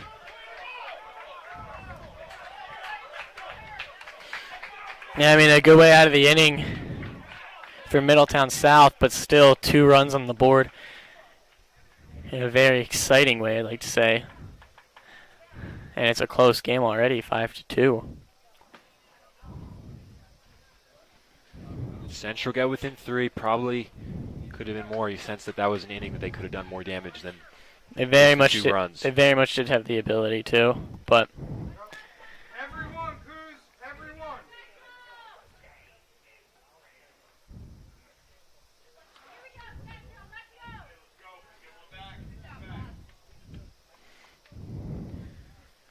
Chase Fisher back out to the mound, got a 1-2-3, top of the 5th inning.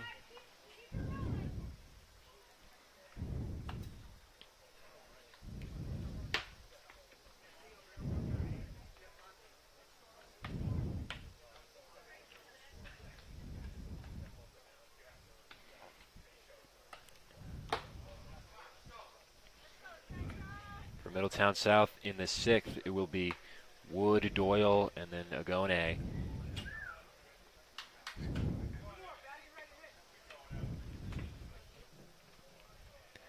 now Wood going from pitching to hitting, leading it off.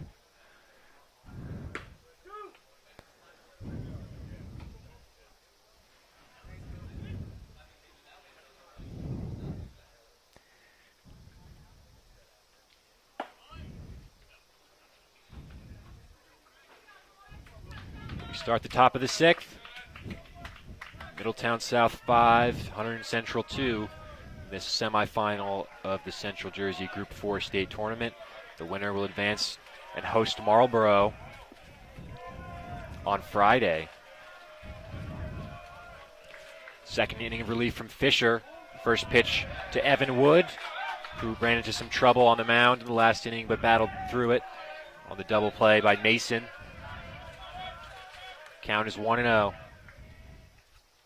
Breaking ball to Moskowitz, another chance for Chase. Makes the toss, 1 out.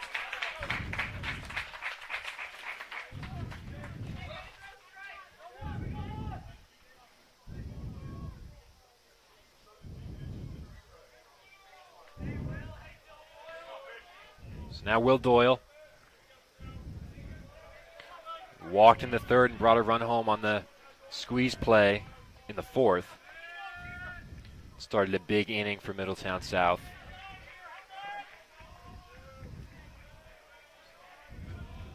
First pitch inside, almost hit him.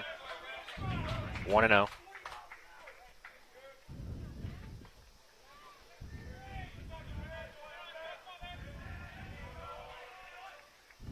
Outside.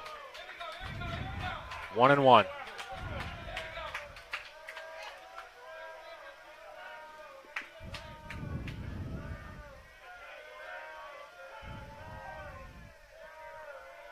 Two-0. Caught the corner, 2-1.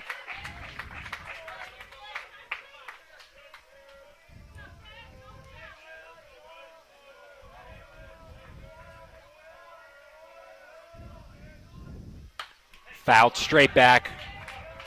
One thing you can say about Fisher, he's throwing strikes in there. Yeah, that's the biggest thing, not giving up free bases. Letting them hit to your defense that has been pretty solid so far.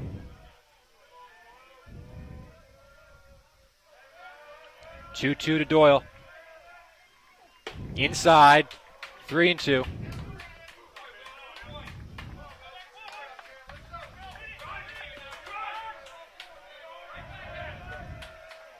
Three-two pitch.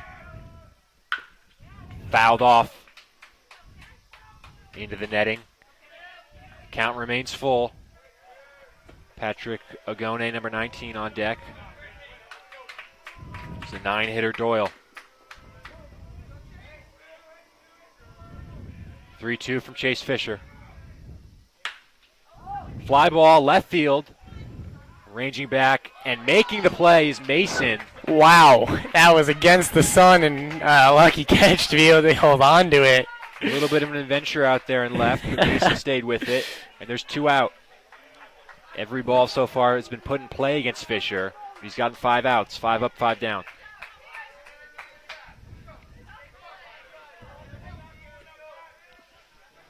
Now it's Agone.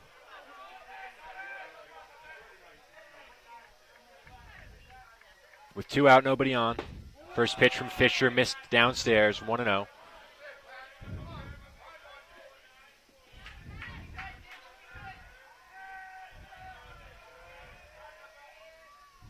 And the 1-0 is outside, 2-0. If Agone can keep it going, Greg Trezzo, the catcher, would be next.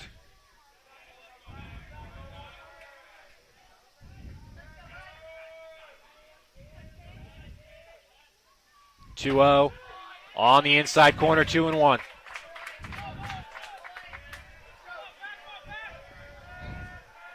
And probably the biggest thing you could possibly exploit with Agone is he does stand right on the line, so kind of tough to reach those inside pitches, but he also...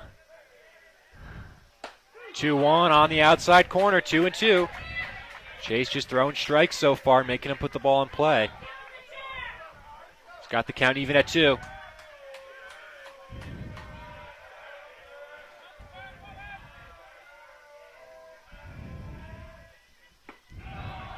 Missed, just missed, 3-2. Back-to-back full counts for Fisher.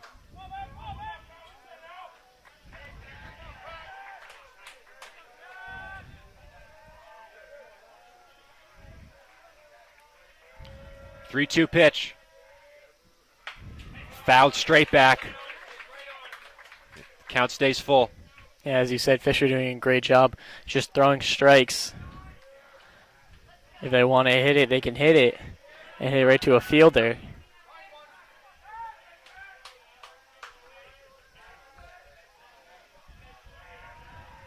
Again, the 3-2.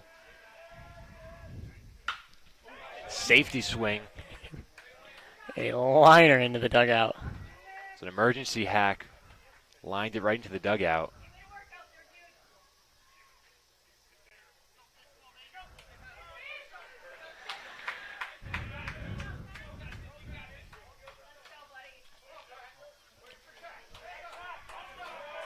Once again, 3-2 to Agone.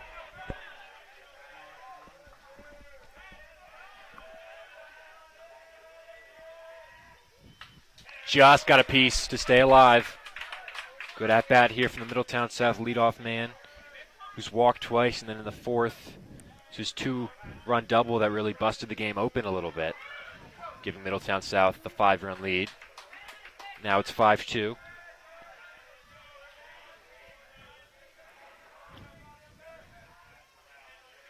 Again, the 3-2. Line shot foul. Making Fisher work in this at-bat. Yeah, Fisher's doing a good job sticking with fastballs. Force him to make contact, any kind of mistake on his side. Going to result in the K. You don't want to go throwing off speed in the dirt. Get a man on.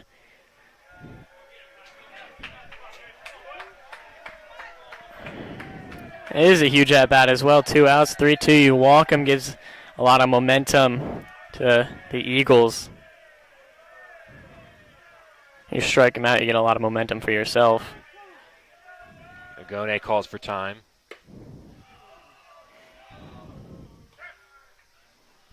Plus, if you walk him, it's two-hitter coming up next, the main part of the order. Want to get this inning over and done with. Again, the full count pitch from Fisher. Been quite the battle so far. Fouled back. He stays alive.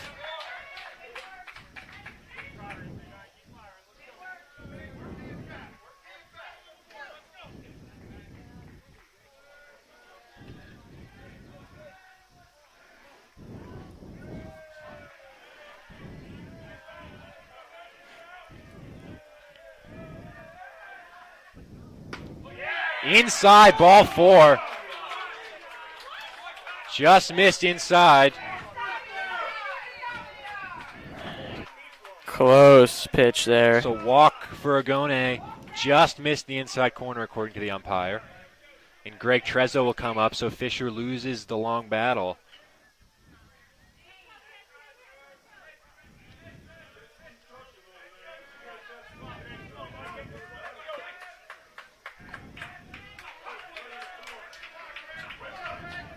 Greg Trezzo, the 2-hitter, and the catcher up next.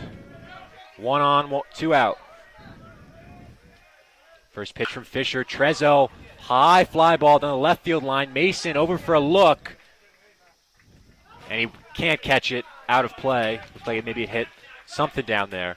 Yeah, it's a lot of tough judgment. I mean, as we saw earlier, you already have the sun against you, going towards the wall. Especially a place like this, you have no warning track to tell you where anything is.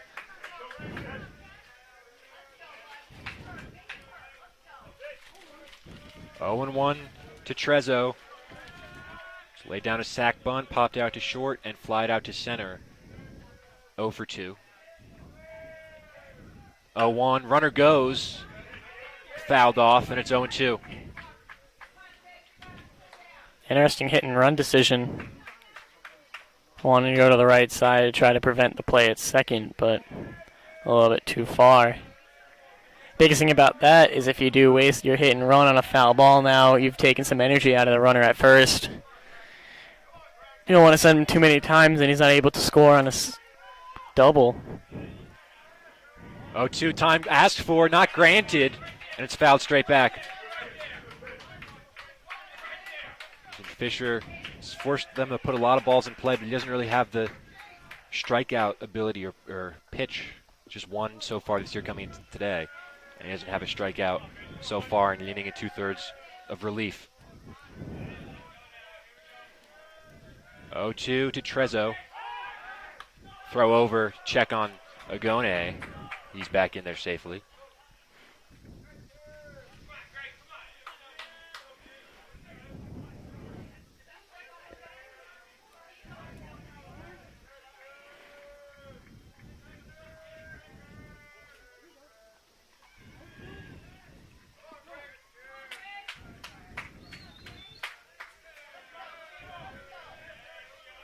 O-2 pitch.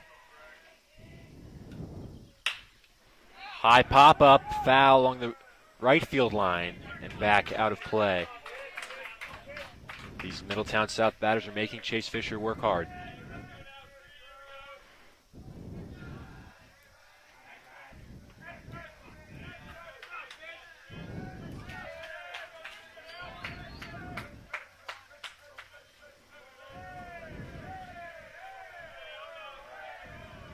O-2. Runner goes. Trezzo drills one. Mason lines it up, and he missed it. Mason dropped the ball, and it rolls back towards the wall. Agone is in to score. Yeah, we already talked about it once. That sun hurting them. Hurting Mason out there. Tough to see.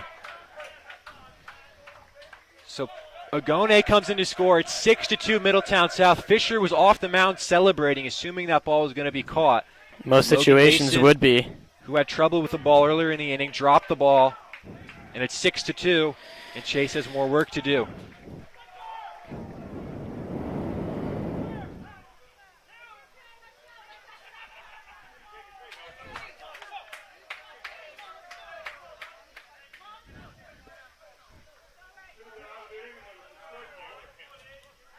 So Matt Pantari, as the inning continues, runner on second. Pantari fouls the first pitch off into the netting, 0-1. Chase was all the way off the mound, celebrating. Yeah, I Assuming mean, Mason was going to catch that ball, and he didn't. yeah, and in most situations that would be, and exactly you saw the whole time fighting the sun against it. You saw on the first fly ball out to him, kind of lucky that it stayed in his glove. One thing he does, he doesn't really. Mason really didn't shield much of himself, just relying on the sunglasses.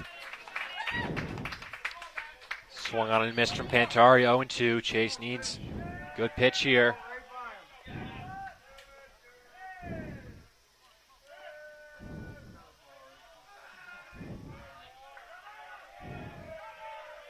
The 0-2. Outside, 1-2.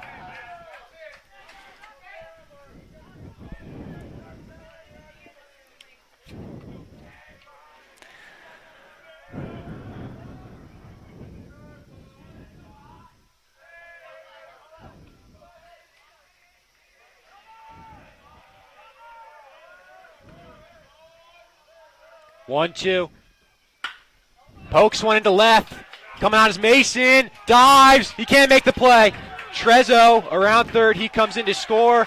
Middletown South have the 2 runs right back, and it's 7-2.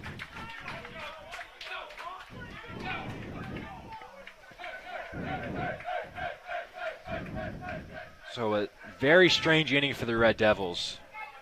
There's that long at-bat to Agone. The borderline 3-2 pitch called the ball. The hard fly ball to Mason, but play he should have made. Battling the sun, couldn't. Scored 1 run. Much tougher play there he couldn't make. Grounded to third. Brunetti fields it on a hop. Low throw. The scoop by Ferry. Retires the side. Middletown South get the 2 runs back. It's 7-2. Central down by 5. Coming to bat in the bottom of the 6th. Yeah, a lot of big at-bats coming for both teams in that last inning, and coming up as well in this inning, or at least I should say in this bottom half of the inning for Central specifically. We saw a lot of good hits and a lot of good at-bats against Wood so far. Now getting more to the bottom of the order, Bernetti, Ferry, and Moskowitz. It's all about how they can jump. Lower third of the order, the Red Devils trail Middletown South 7-2. They've got 2 more innings. Get these 5 runs back.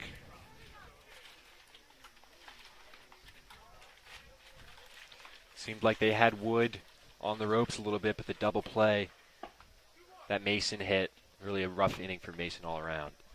Yeah, but in a way, I wouldn't really even call what we had that last inning really amazing. We had a lot of good at bats and not a lot of good, I'd say, solid, very contact. We had hits, infield hits, bunts, even swinging bunts, things like that we were able to beat out, but we really didn't have that great contact. Padre was probably the best one. He had that great shot right down the line. So Dylan Brunetti will lead things off.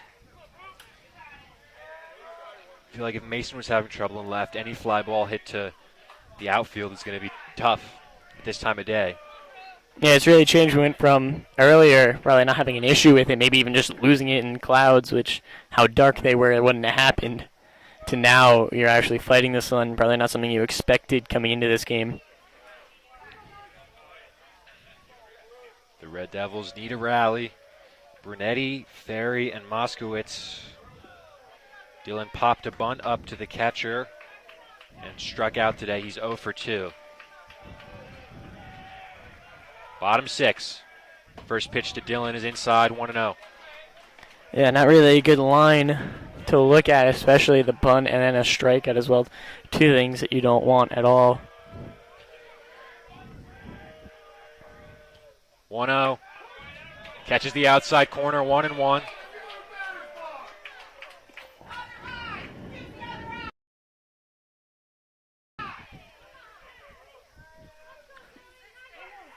One and one.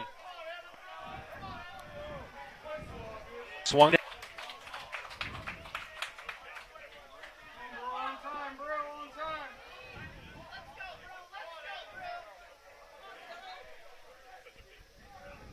One, two from Wood. Got him swinging. Brunetti down on strikes. One out in the 6th.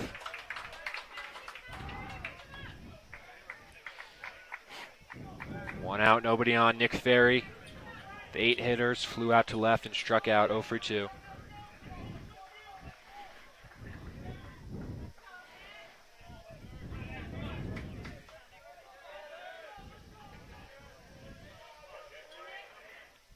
First pitch to Ferry on the outside corner, 0-1.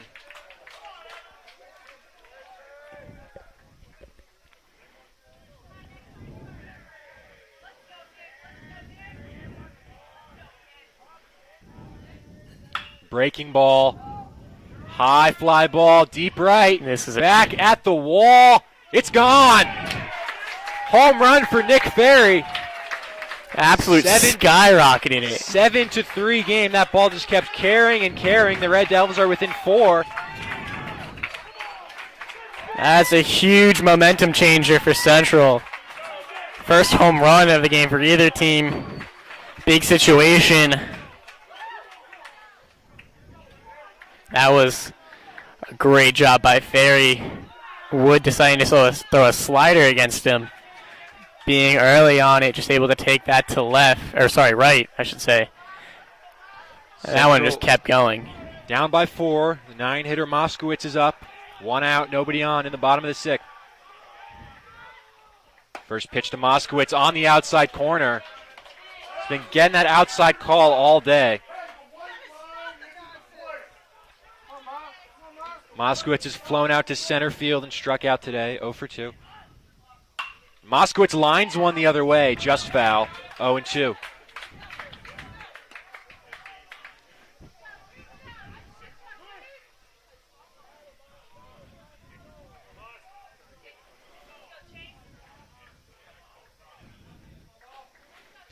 Moskowitz behind in the count, 0-2.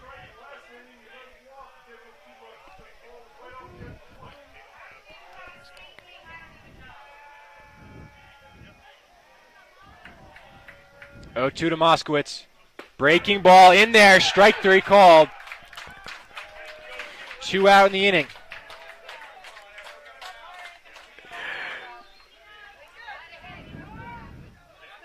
Another situation there. 2 fastballs. Gotta expect the breaking ball, especially with how it's been for Wood. Back to the top of the order with Patino. He's been on base all 3 times. He's been up today. First pitch to Christian is low, 1-0. He doubled in the first inning yesterday. hit by a pitch in the third and reached on an infield hit in the fifth. Trying to stage a 2-out rally here. Central trail by 4. 1-0. Patino flies one down the right field line, and that will go foul.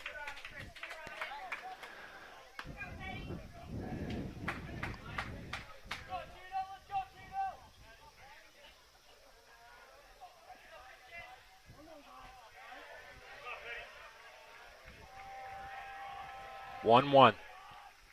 Breaking ball. Patino tops one foul. 1-2.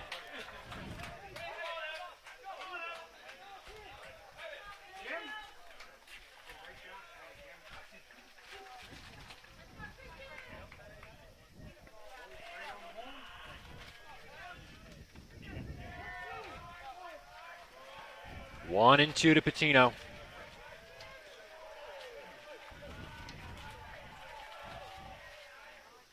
Got him on the high fastball. A fist pump from Wood. 3 strikeouts in the inning around the Ferry home run. Central trail Middletown South by 4 heading into the 7th and final inning. 7-3 Eagles. Yeah, big inning for Central here. A shutout here really put him in a pretty good spot, but can't really let anything get out of hand too.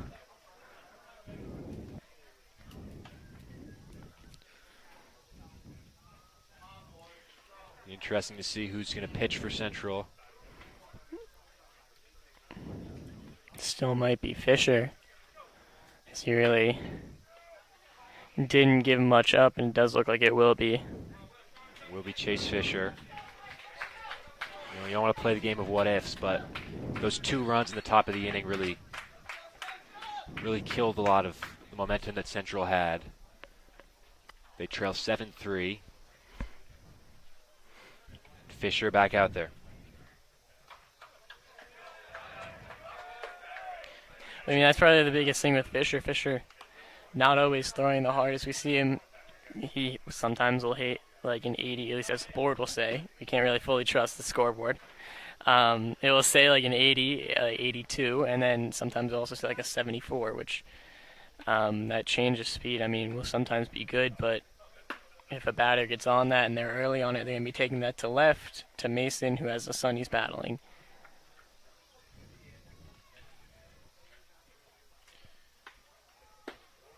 Will Christopher, the DH, will lead things off for Middletown South. Fisher needs a scoreless inning here. And Central will need to rally for 4 in the bottom of the 7th if they want to keep their season alive and advance the Central Jersey Group 4 final on Friday against Marlboro. The winner of this game will host that contest on Friday.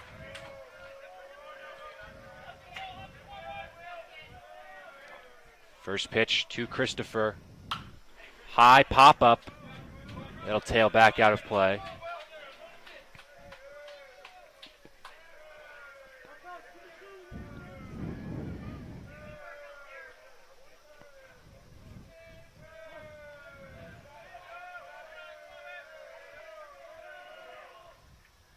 Breaking ball in there, strike 2.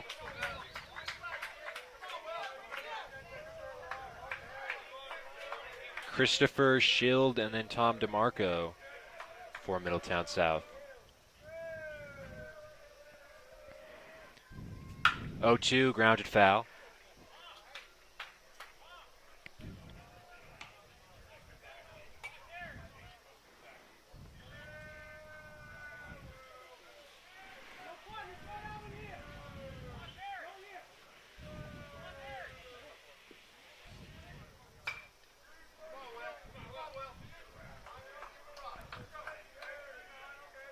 Oh, and 2 to count to Christopher.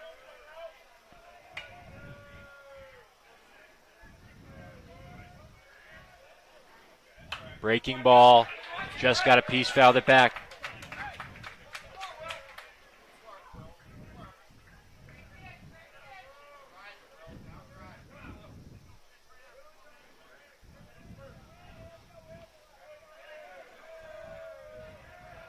Again, the 0-2. Another foul back. We've seen a lot of long at-bats against Fisher. hasn't really been able to put any batters away with the strikeout. Yeah, but he is doing a very good job of sequencing and where he's putting the ball. That one, as you saw 2 pitches ago, breaking ball outside, going fastball outside.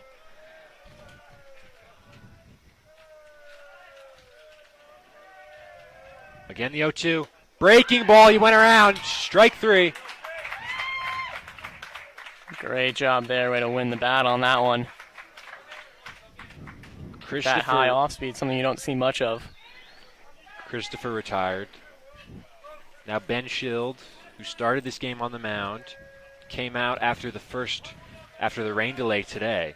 He pitched yesterday as well, and then started the restart. Schild with a high drive, deep left field. Mason going back. Home run!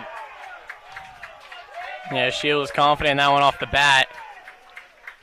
Again, another situation to erase the offense that Central had. Ben Schild with a long home run to left field.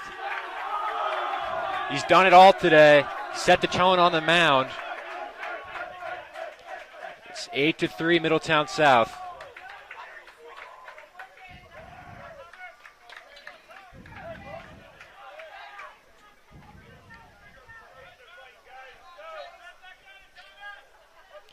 Now it's Tom DeMarco.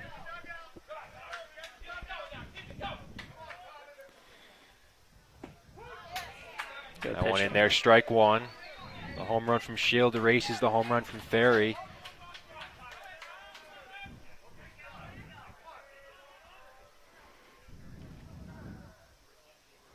Oh, 1 misses away.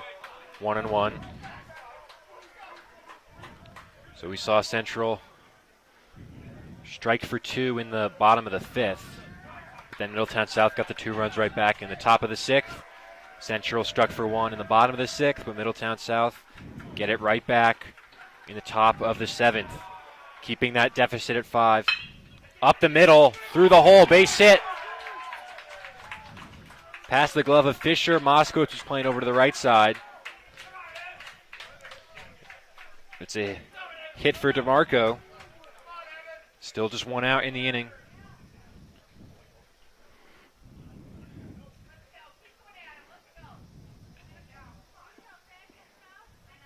So now it's Evan Wood, who will likely be tasked to get the last 3 outs of this game. In the bottom half of the inning. 1 on, 1 out. First pitch is low. 1-0.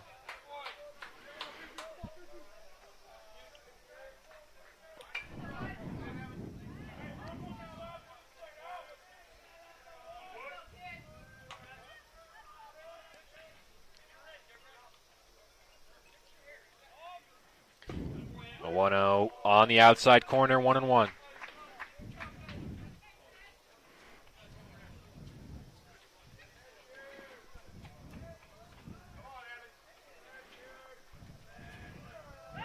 Check on the runner at first. The throw gets away from Ferry.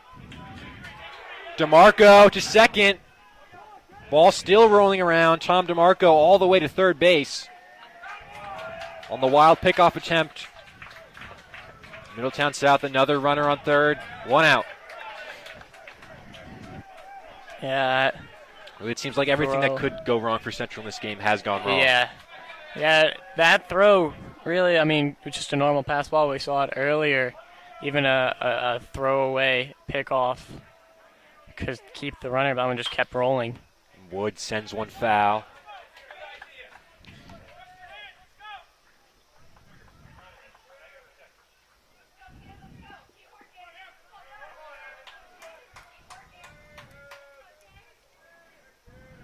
One, two. Drive into the gap in right center. Patino coming on. Can't make the shoestring catch. DeMarco in to score from third. Another run for Middletown South. 9-3. And Wood ends up on second base. Another spot on defense if Central just couldn't hold on to it. Coach Kuzi's going to come out to the mound. He'll make a pitching change. Brunetti Seems like might be the plan. Yep. It seems like it's just been a very strange couple of days for this team. Yesterday with the weather delay. Started the game with the inning. They played the inning. The forecast showed, thunderstorms, but we played the first inning anyway before the storms rolled in and we couldn't play anymore. And that ended up knocking James Scott out of today.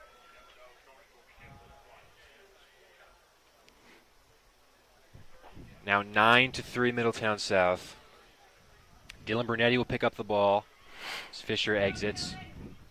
Yeah, we kind of saw two forced pitching changes off of the two delays, the one yesterday going into today, and then between the rain delay, with the rain delay.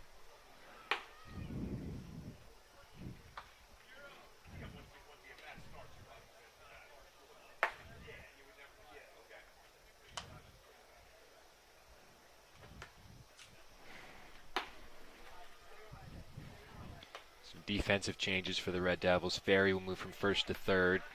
Fisher will move to first base. Brunetti will do the pitching. Yeah, and the biggest thing that we see here, and we've seen all game, the desire to kind of go and not change up the defense too much is just to keep the offense intact, so their lineup will stay the same no matter how they move them.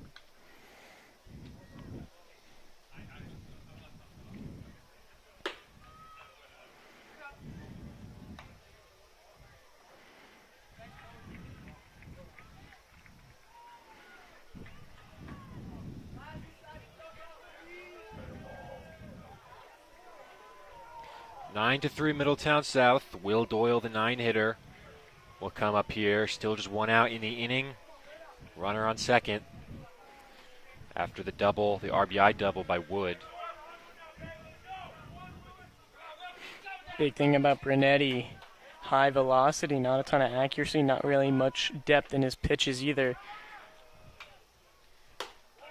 Breaking ball not extremely consistent. First pitch to Doyle misses high. 1-0.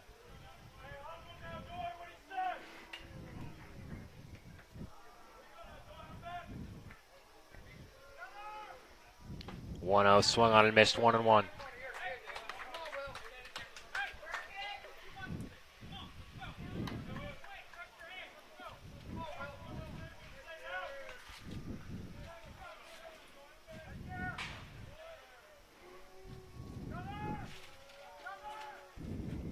One inside, 2-1.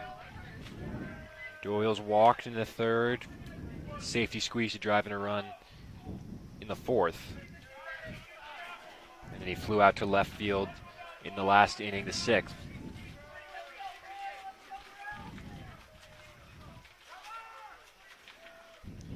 2-1 on the outside corner, 2-2.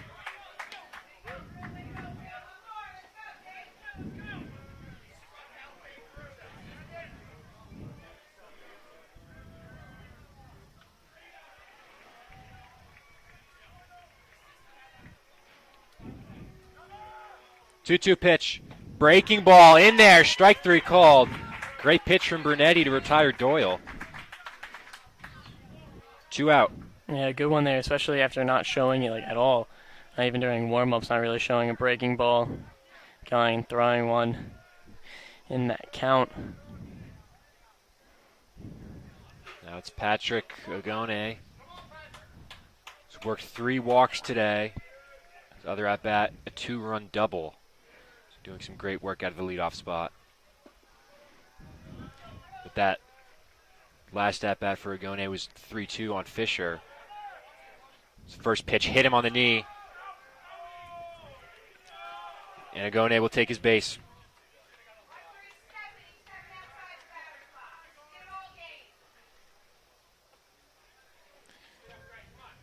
So Greg Trezzo will come up with 2 on, 2 out.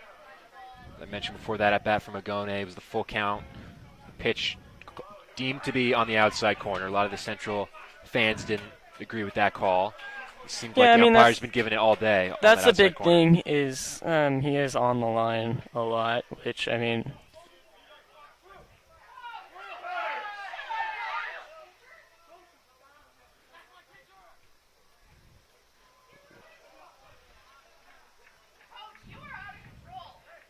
Game stopped here for a moment. Padre will go out to talk to Brunetti.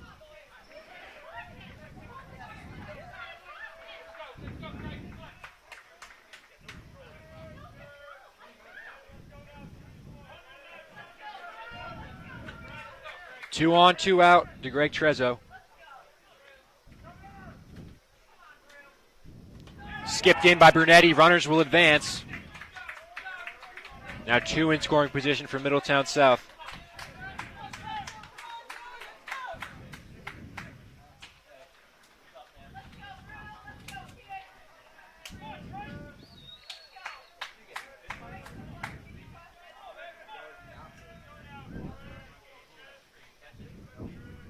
One out to Trezzo after the wild pitch. Low. Padre keeps it in front of him. 2-0.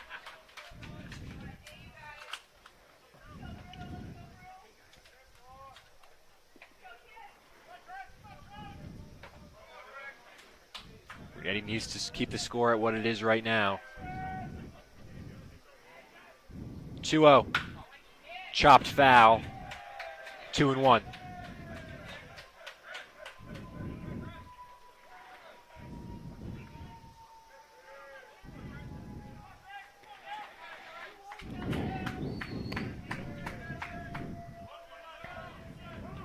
Trezzo will call for time.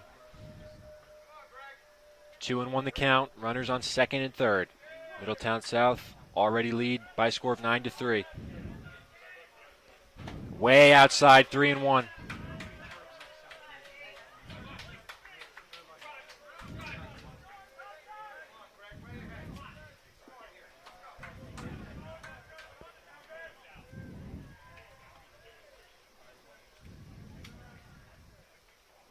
Brunetti behind in the count, 3-1. Fouled off, full count. Brunetti can get this last out. It will be Padre, Zarnecki, and Fisher due up for Central in the bottom half of the seventh. Right now they're down 6.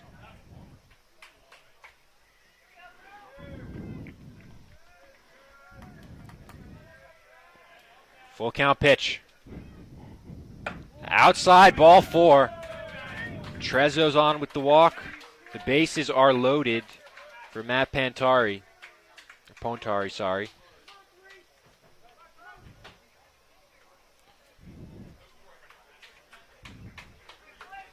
Pontari will bat, bases loaded. Singled today, reached on an error. That error to right field where Moskowitz and Zarnecki just got a little miscommunication. He was hit by a pitch twice earlier. 1 for 2. Breaking ball upstairs. 1-0.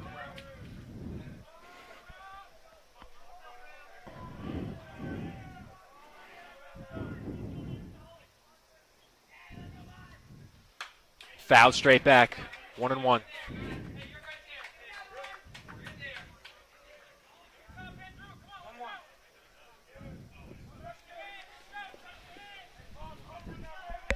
One and 1 the count.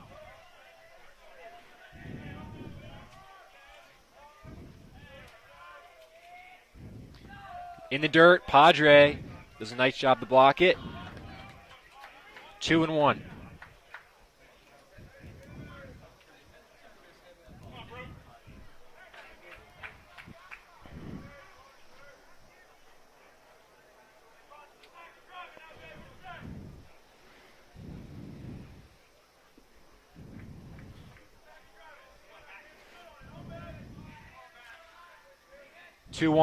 Outside, 3 balls, 1 strike to Pontari.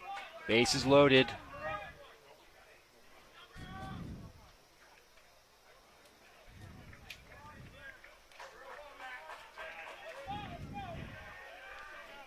Three and 1 to Pontari. Ball 4 goes to the backstop. Run will score. 10-3 Middletown South. Back-to-back walks from Brunetti, in addition to a hit by pitch the previous batter, Agone. It's 10-3 Middletown South. And Scott, is looks like the Central season is going to come to a close. Yeah, I mean, it was a poor situation going into this game. Central had to go and start using other pitchers, people that they don't normally use.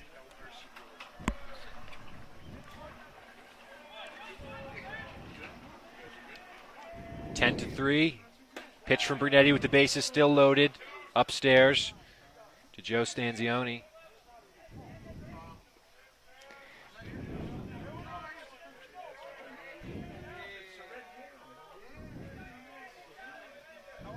The 1-0. Right there, 1-1.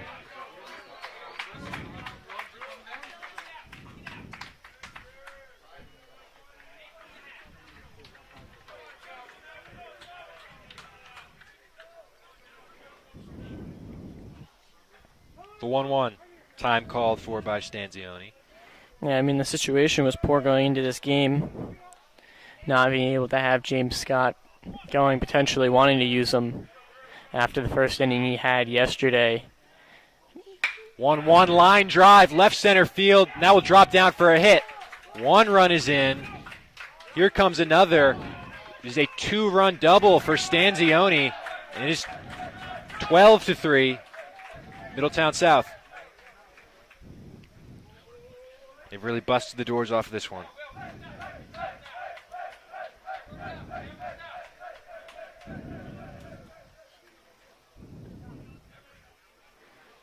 So Christopher, who started this inning with a strikeout, Middletown South had batted around here.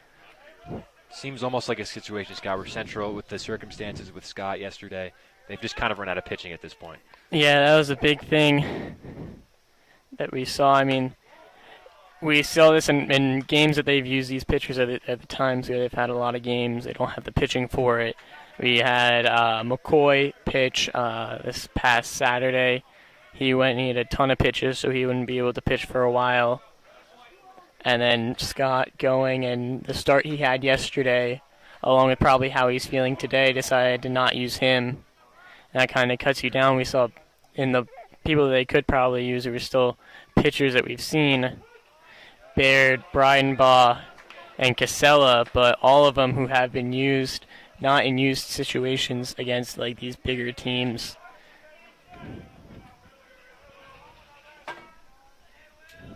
Two and one. In there, 2-2. 5 runs already home in the inning for the Eagles.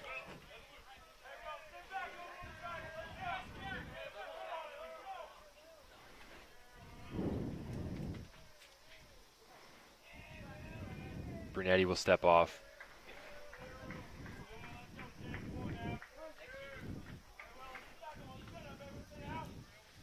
Two and 2 the count. Breaking ball way up high, full count.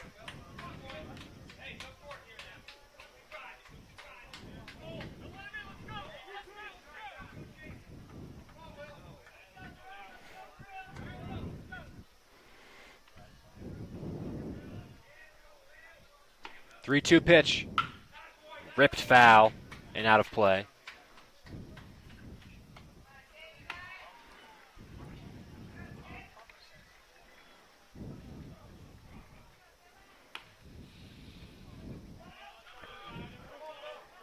Runners on second and third. Again, the 3-2. High pop-up. Mason's had trouble with them before. Looks to be under it. And he makes the play, battling the sun to retire the side. But 5 runs come home in the top of the 7th inning. Central are going to need 9 if they want to keep their season going in the bottom half of the 7th. Last ups for the Red Devils. Yeah, not really a great situation for them. One positive they do have is how it's been going for them offensively against Wood. It does seem like they're going to keep him. They did have somebody warm up in the pen. It seems like it's not needed. Save an arm. 12-3 is the score. For Hunterdon Central, it'll be Padre, Zarnecki, and Fisher. This game that was started over 24 hours ago. approaching 28 hours now. 2 p.m. start yesterday was what was supposed to happen, and the one inning before the thunderstorm hit and kind of washed out that game, or at least washed out yesterday. Moved us to Diamond Nation today to pick it up in the second inning, and it's been Now almost 4 hours here. We've had another hour-and-a-half weather delay here. We've been here for 4 hours. Central find themselves down 12-3. There's been some errors in the field for the Red Devils. Zarnecki and Moskowitz kind of miscommunicated on a ball. Central looked like they were going to go get out of an inning on a fly ball to Mason in the 6th inning. But he was battling the sun, couldn't quite grab it, and it rolled all the way to the wall. Allowed 2 runs to score in that inning, and then 5 more came home in the top of the 7th. Central are going to need one hell of a rally here, down by 9. The winner advances to the Group 4 Central Jersey Group 4 final on Friday against Marlboro. First pitch to Padre inside, 1-0. Marlboro upset Montgomery earlier in the tournament. The Cougars were the 1 seed. They've battled their way all the way to the final as the 9 seed. 1-0 here to Padre. Right there, 1-1. Padre popped out bunting in the first inning, singled in the 3rd, and doubled in the 5th.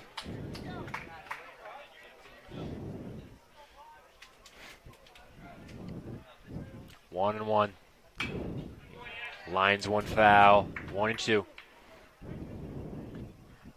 Potential tough close to the season for Central,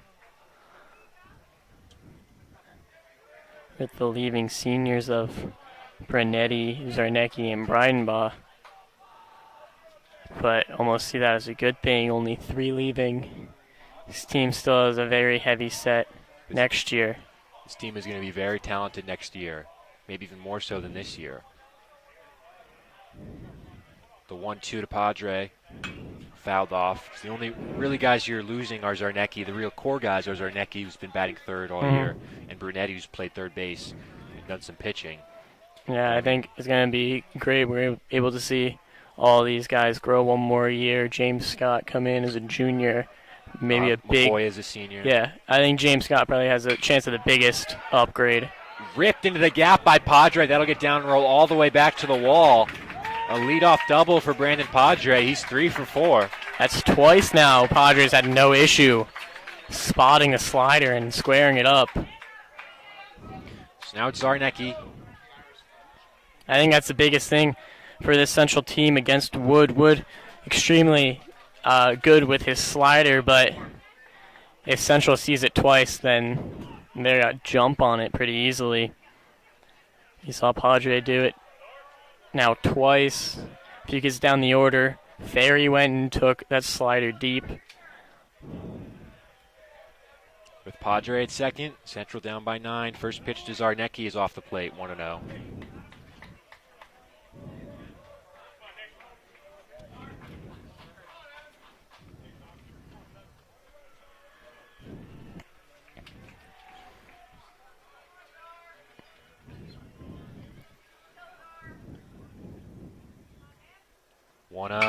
Line drive, center field.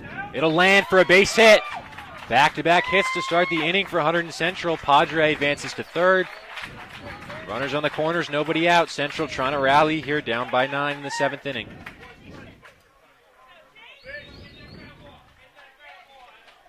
And now it's Chase Fisher.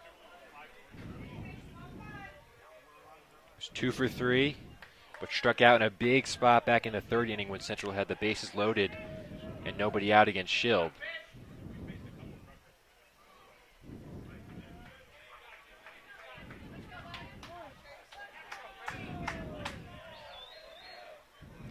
Padre at 3rd, Zarnecki at 1st. First pitch to Fisher, breaking ball, swung on and missed, 0-1. Yeah, Fisher not fully expecting that. He saw back foot kind of kick out. Wood so far from Middletown South has pitched 2 scoreless innings of relief behind Schild. Fouled back and it's 0-2. Seemed like Central were really rallying when he first came in. They got 2 runs home, and then the double play by Mason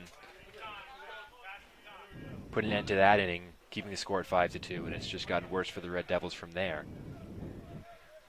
0-2 to Fisher. Popped up. Back behind the play. Did Fisher tip it? We'll see what the call is. And there's 1 out. Fisher's deemed to have struck out. Did not make any contact on that ball. Ball went to the backstop. Zarnecki moves up to second, but Fisher's retired, 1 out.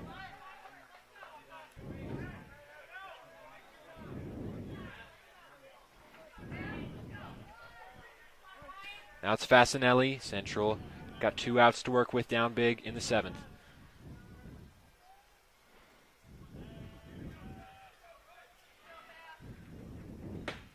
First pitch in there, strike 1.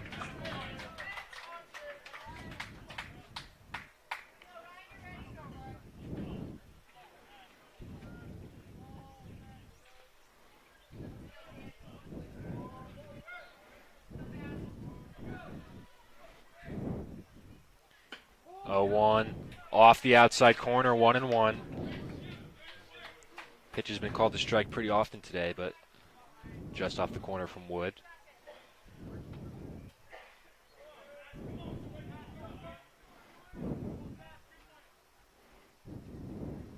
One and one.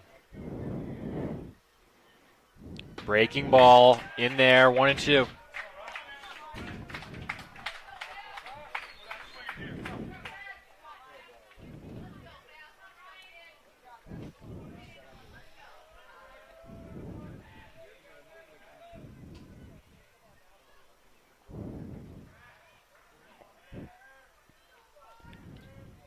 One-two. Up the middle. Diving stop made. The throw. Fasinelli safe. Padre comes in to score. Zarnecki's going to come to the plate. He will score as well. Ball thrown away again. And Fasinelli can move up to second. 2-run score. And it's 12-5. I mean, a very good play up the middle. Rush throw bit. Got away, but 2 runs on that. And now another runner in scoring position for Mason. Central still with 2 outs to work with, down by 7. It's going to be Mason. He's had a bit of a rough day all around. He can redeem himself here with a hit. 1 out, Fasinelli on second.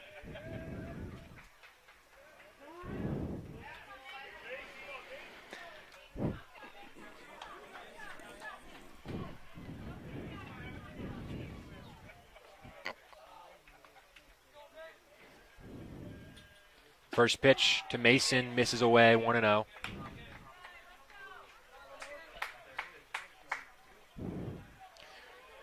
Central have scored 5 runs against Wood in relief in his 2 1/3 innings of work thus far. The 1-0 pitch to Mason. Line drive, right field. Will stay up long enough. That's going to drop for a hit. Fasinelli had to hold up. He will advance to third and stop there. Another hit for Central. They keep the line moving. Dylan Brunetti will come to bat with runners on the corners, 1 out.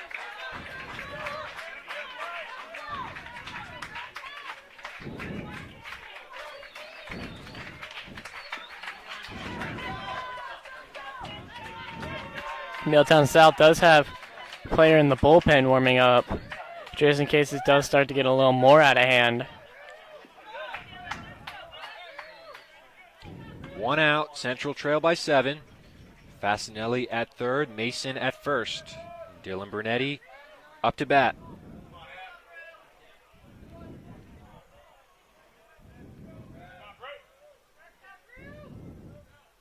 First pitch from Woods, swung on and missed, 0-1.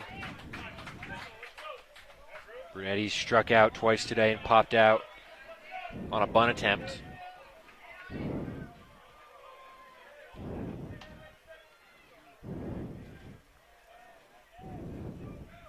One to Brunetti. Puts a charge into one to left. Tracking back and making the catch in left field. Fasinelli will tag and score. but Middletown South will gladly trade it out for a run at this point. 12-6, 2 out. Ferry represents Central's final chance.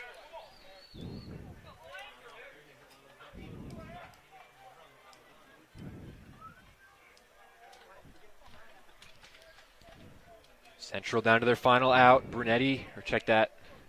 Ferry. Mason is at first. Ferry the batter. Ferry trying to keep Central season alive. First pitch swinging, puts a charge into one to left center. Drifting back, can't make the play. Around third, coming home is Mason. Ferry into third. Mason scores. It's a 12-7 game.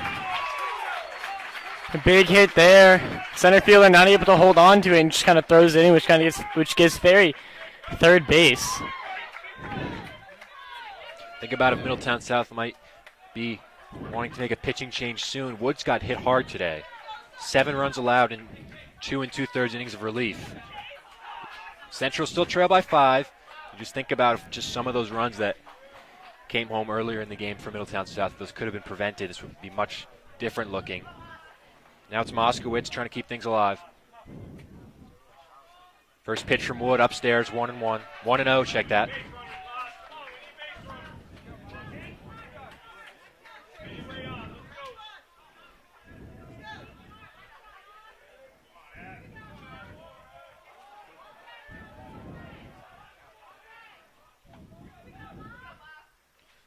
Moskowitz, a chopper to short, going to be a tough play.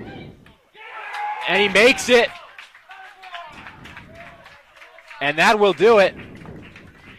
Middletown South are moving on. Hunterdon Central are eliminated from the state tournament in the semifinal round. The Middletown South Eagles will play in the final on Friday against Marlboro. They will host Marlboro. Central fall short 12-7. Made a couple key errors in the field. Couldn't come in clutch in some of the earlier innings. Scott, as the Central season comes to an end, how do you kind of reflect on the season as a whole? I think that they've overcome a lot. I mean, they had a very good team coming into it. We saw a lot from McCoy. We had a very slow start offensively. They did extremely well. I think we saw a lot of people start to show up who we really weren't expecting. I mean, especially Ferry, Fisher on the mound specifically. They did extremely well. I think James Scott for this season did a lot better than people really were exactly expecting immediately. But overall, I mean, especially this game, poor situation on pitching-wise, not being able to use specifically James Scott or really go much of their bullpen as a whole. And then, as you said, key defensive errors. I think had potential bases loaded, no outs. That's another opportunity we kind of missed. But just a few things here or there, and especially with how the score ended up, really could have turned things around. Central season comes to an end. They finished 23-3. They have a county championship to their name, but the sectional and state title, they fall short here at Diamond Nation by a final score of 12-7. Middletown South advance to the final. Thank you for watching HC Baseball this year on HCTV Live. I'm Nick Guzman alongside Scott Semanchek. Thank you so much for tuning in.